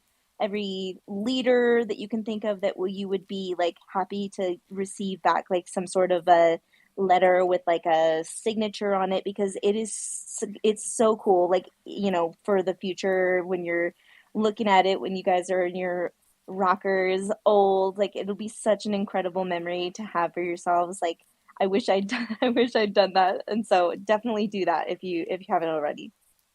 thought That about is that. the alpha. That's a great damn idea. I don't even know why I didn't think of that back in the day. What if I Oh, get and remarried again? high-end brands too. Send a letter to high-end brands, and they may send you something back. Like like Dior, Chanel, Louis Vuitton, all of them. Send it to them announcing your wedding. They may send you something back. I'm gonna get married to myself. That's it. I'm sending out the letters tonight. When What? Anya Dior? Free Dior? Married to the game. when Anya started, I ran over to sit next to Shaw and like put the phone up next to her ear, like, listen, you have to hear the alpha. She said that you have to send out the information to like project founders and big companies. And What happens if we send it to Artifact? I don't know. I don't think anybody's like sent anything to any like the founders after I think it's mostly been just like a post to Twitter, but like I don't think that's happened yet. So that's a gamble you'll have to take because I don't know. I can't give any advice with the Artifact team, but that would be exciting to see if they end up giving something for Is you guys anyone getting going married. to the Olympics next year? What? No. I'm just asking because I'm going to the Olympics next year. I just got my email back that I got tickets, so I'm ready. where is the Olympics? It's in Europe somewhere. That's all I know. I'm really just trying to go and harass Benito, man, to be honest, to go get him to take me to get baguettes and chill out and stuff, to be honest, because he made the offer. And anyone that offers me to hang out, I'm going to come hang out now. I still have to come see you guys, but I was trying to wait for a CloneX LA event, but after Vegas, I'm coming to LA, so I'm going to come hang out and stuff. Kuro, are you going to be at the table with the clones that are going to be at No, the? I'm definitely not No. invited there. Yeah, I gotta go with other people to another table. Randy likes me, but I'm problematic, and I don't think he wants me making fun of people at the table. So yeah, definitely not going to be at that table. I'm definitely going to be at the Beans table. It's like me, Dre, Ilan, and Randy and Fawn, bro. Like it's literally all clones. There's a couple of Zukis, 2 or 3, but it's mostly clones, and they're How all. much is a spot? Like 2,500? It's not cheap, bro. It was stupid. It was stupid, dumb, not cheap. Stupid, dumb, not cheap. That's the new thing. Anya, please tell me you message Randy. If not, I think that Dre getting a spot and you getting a spot, you're like between the two of you. Anya, we splitting the ticket, bro. It's done. It's done. We're sharing a seat. We'll one cheek it and just it'll be great. I'm sure they have the chairs are big enough for the both of us. So Ilan, Big Baller Ilan bought a spot at like 3 or 4 different tables. So when he's not at our table, you could just be there, and then when he is there, who gives a shit? You're still there. Ilan wanted It's like the Oscars. It's like when somebody like famous gets up from their seat and they like put a filler like in their seat, when they have to go to the restroom or something. It's like a totally rando person that's not famous at all, but they like fill the seats, right? That's we can get some we can do it. No, it'll work out. It'll work out perfect. No, but I did message Randy though, and I was supposed to send him 0.3 by tonight, and today was Ben last day of school, and I am not going to break it down. But anyways, before I go to bed tonight, I'm sending it because I already told him to please hold it for me. So I am definitely going. I'm definitely going to be at the table. I have committed. So, and Randy will be so mad at me if I rug another IRL experience for the third time. Yo, Fawn and Shauna will be so happy that there'll be a third girl there. Fawn was like ecstatic that Shauna was coming. He's like, I'm not the only girl. And now we got Anya. That's fucking lit. There's a brunch the day after. It's full. I couldn't get Shauna a spot, but I think that you should still plan it to come. May not like we'll probably try to find you food and mimosas, but it's literally you pay for the like the food and mimosas is what's being paid for. I don't know about like anything else. But beautiful. I love brunch. Brunch is my favorite thing in the world. I love it. I'll show up. I'll come up. I'll show up early. I'll wear my highest heels, and we'll call it a day. It's like 200. Part 250 person brunch. It's like a brunch event. I've never been to anything with 250 people, brunch wise, but we're gonna find out. We're gonna find out. I still gotta send Randy my money too, or my ETH too. I know he's kind of pissed at me probably because I ain't sent it yet. It's been a long time. Do you But think bruh, you think we can get in Hondro's DMs and see if he would mail me some like rental clothing, some rental season 1 merch? I'll wear it to all the Azuki events, and after just to show clones and artifact merch, and then when I'm done with the Azuki events, I'll return the season 1 merch. Like, let me know, because I don't have enough to wear to these events. tell him you're getting married. You might get. I will. Yeah, I will also volunteer my body for any season 1 merch. I will get sent my way. I'll shill merch, shoes. I'll shill anything that you send me at the Azuki event. I'll give you my address and I'll return it all afterwards. It's like a rental system.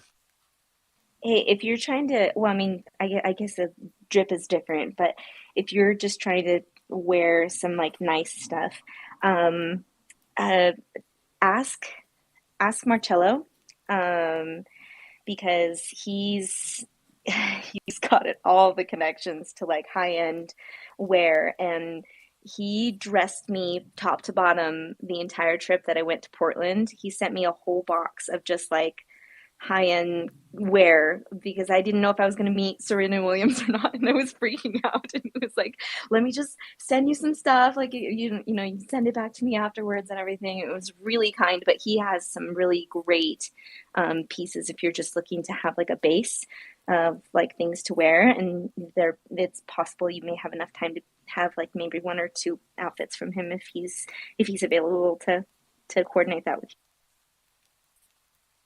you. What? I did not know this. Wow.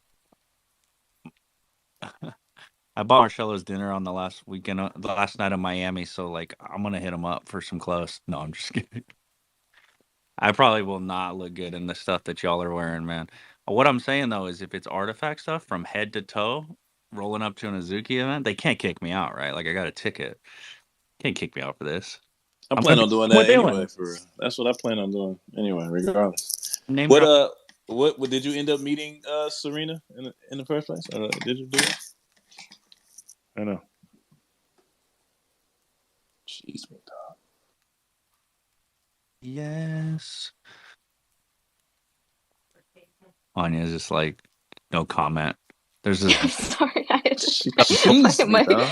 son. Sorry, my son came in and had a question for me, and I was trying to answer. What was it? What was the comment? I'm not asking it again. Never mind. What we talking about? What else we talking about? Moving on. Suitcases. Yeah. When you say is that 0.7 today? Bro, there's one that's sold for like 0.85. There's only 383 left. So, you know, which is actually what are the WETHs? What are the WETH numbers here? Like 0.85. That's what the current bids are? On some of them. One sold for that much. No. So, bro, like the collection offers on them, what's the highest collection offer? I mean, I'll tell you in a second. Okay. I think they're gonna ship out in July. So I'll probably get to use the artifact Rimowa bag to go to Evo Rare Evo conference in August. 0.82 is... So all we have to do is put in 0.9 bids and we're getting bags. Okay. I feel that. Because like that's what I was doing before, was I was messaging the guy that's supposed to come over to my house to come pick up this cash to give me my my USDT and my ETH. I just told him to delay because I don't want to see him this early. Don't do a collection offer though, because you might end up getting a bot for way too much money. So you need to bid each. So just bid on the trait. Yes, on the actual cases themselves. So you can get the... Why did they do that? Why would they put the bots in the same collection as the bags? Who's in charge of this? I don't know, to keep it all in one place. If you put No, but they're two separate things. The Rimowa bot should have its own collection, and the Rimowa bag is like a luxury product. What is this? It's a luxury bot, dude. No, it isn't. It's a robot. If you put a What's it do? offer on those, you might get it because the top one's 0.82. It's only one. It'll get, sniped up, and then the 0.8 might go before it mints. So And then what are they listed for? 0.9. I'll just pay the 0.9, man. I need a better, like, my remote is fucking, I'm missing a wheel. I don't have a receipt because I inherited it from my dad, so they're not gonna honor that lifetime warranty. What's up, And guys? Lisa. Oh, hey, El. How's it going? Hey, I wanted to check. Isn't the Azuki thing at Hakkasan at MGM? Yes. Okay, so I used to work at MGM for like 10 years. They won't let you wear tennis shoes like Nikes, and they won't let you wear hats in there. So I'm not sure for the private event what they're going to do, but they're pretty strict about the dress code there. Wait. I don't own anything but Nikes. They're super strict, but there have been a few recent DJs. One example that I've been recently to is Alinium. I don't know if he's there, but they have a few DJs who have started residencies there that one of the exceptions is that their crowd is allowed to wear all their rave gear and their rave kind of shoes and hat. It's a whole different kind of outfit. So I wonder though, El, that's a good point. I wonder if for a private event they would make those exceptions, but she's right. Nah, you're good. I think they did, like Azuki did, release the dress code, and it just said dope shit only, and they would have 100% said, if there was going to be some, some different prohibitions on different, articles of clothing, whether it be hats or sneakers or whatever. So I am about 90% sure that it should be all good. Because Azuki definitely knows its holders, and they're sneaker wearing motherfuckers. I don't know about hats, but and so they would definitely have said something, and I will I'll check, but I'm pretty sure it should be all good for the private event. Okay, because I don't wear dress shoes. I don't own any. I only wear Nike, and I'm not gonna change that for anyone. I'll just stand outside there and complain. I'm not playing with them. Hit the timeline real quick. No, I'm not going to go on the timeline anymore. I'm not drinking anymore. I don't have that energy anymore. I'll flood Hakkasan with you. Let's fucking hit the timeline. No, did we lose Dre? He rugged like real quick. Ellen, can we find out who the DJ is? Like, I'm trying to figure out who's going to be playing music. It's definitely not Steve Aoki. I talked to Location about this. We've talked to Vaughn. Vaughn is meant to throw a cake at him if he even shows up. We're not dealing with that guy. We're not going to zero. I'm over here like hoping it's like a DJ that I really, really like, but I have a feeling it's going to be like one of the big famous ones, like the more famous ones, like the Tiestos or maybe not Aoki, but I know Cascade. Definitely not Aoki. Locations made it abundantly clear that this is not going to happen to me. I don't want to hear anything to do with Steve Aoki. After the Oni Force debacle, no more. Okay? No more. Well, at the last Artifact, I got to watch a dubstep set by Shaquille O'Neal, DJ Diesel. So, like, are they going to be able to top that? This was the Utah event, too. Shaquille O'Neal dubstep event at an Artifact event. Like, come on, bro. It was lit. I just need some. Yeah, they so we do know that Shiny's going to be playing, or I think his stage name is Juku. So he'll be warming it up. He's also in Spirit DAO. So he'll be warming it up for whoever headlines. But we do not know who the headliner is going to be. But of course, the original Garden Party was Toki Monster, and then Wiz Khalifa, who came out who was standing basically right next to me, and I was just like, damn, that's fucking Wiz Khalifa right there. And but he had a massive entourage, so I was close to him, but I wasn't like fucking next to him. And then, of course, for the alley, the big headliner for the alley was Lupe Fiasco. But then they had like a bunch of DJs and shit too. So, yeah, I would imagine that it will be somebody who you know.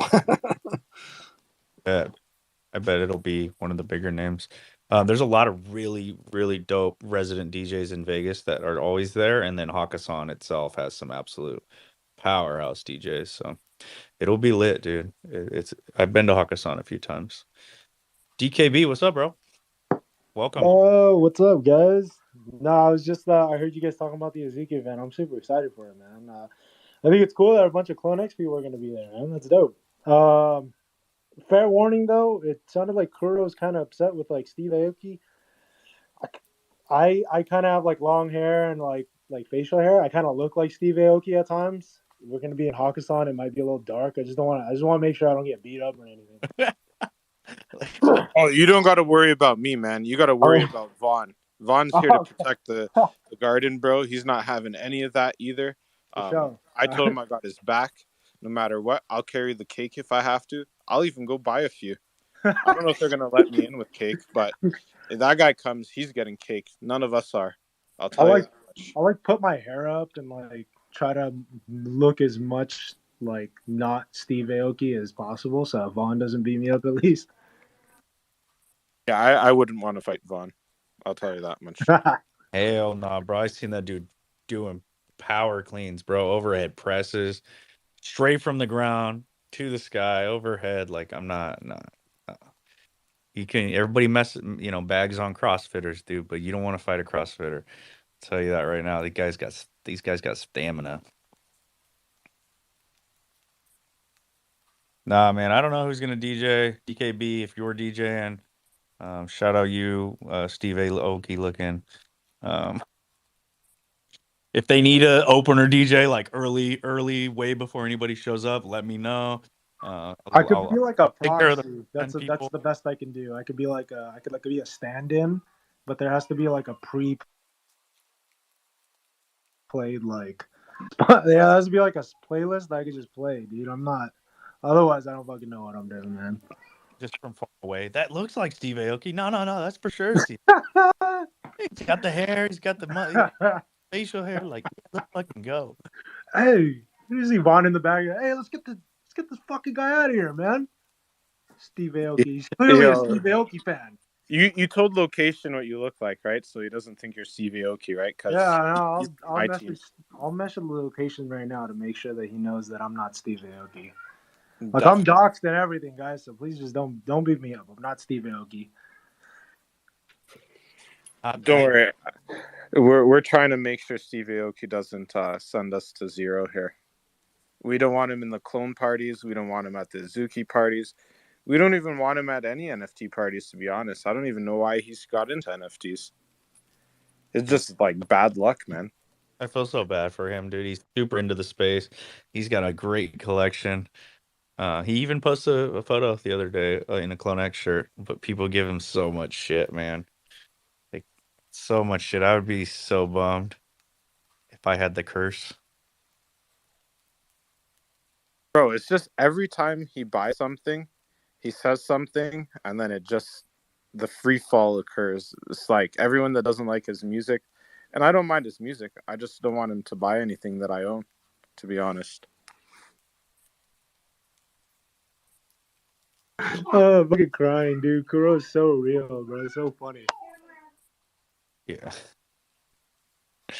Oh shit. All right, guys. Well, I gotta go. I got the in-laws here. They're starting to play games, like board games. They're all hanging out there. They cracked open some wine. So I'm gonna go spend some time with the family. I suggest that you all go spend some time with your loved ones, your family. It's a Friday night. We're headed into the weekend. Unplug for a few hours. Go spend some time with family. Dre Millie, welcome back.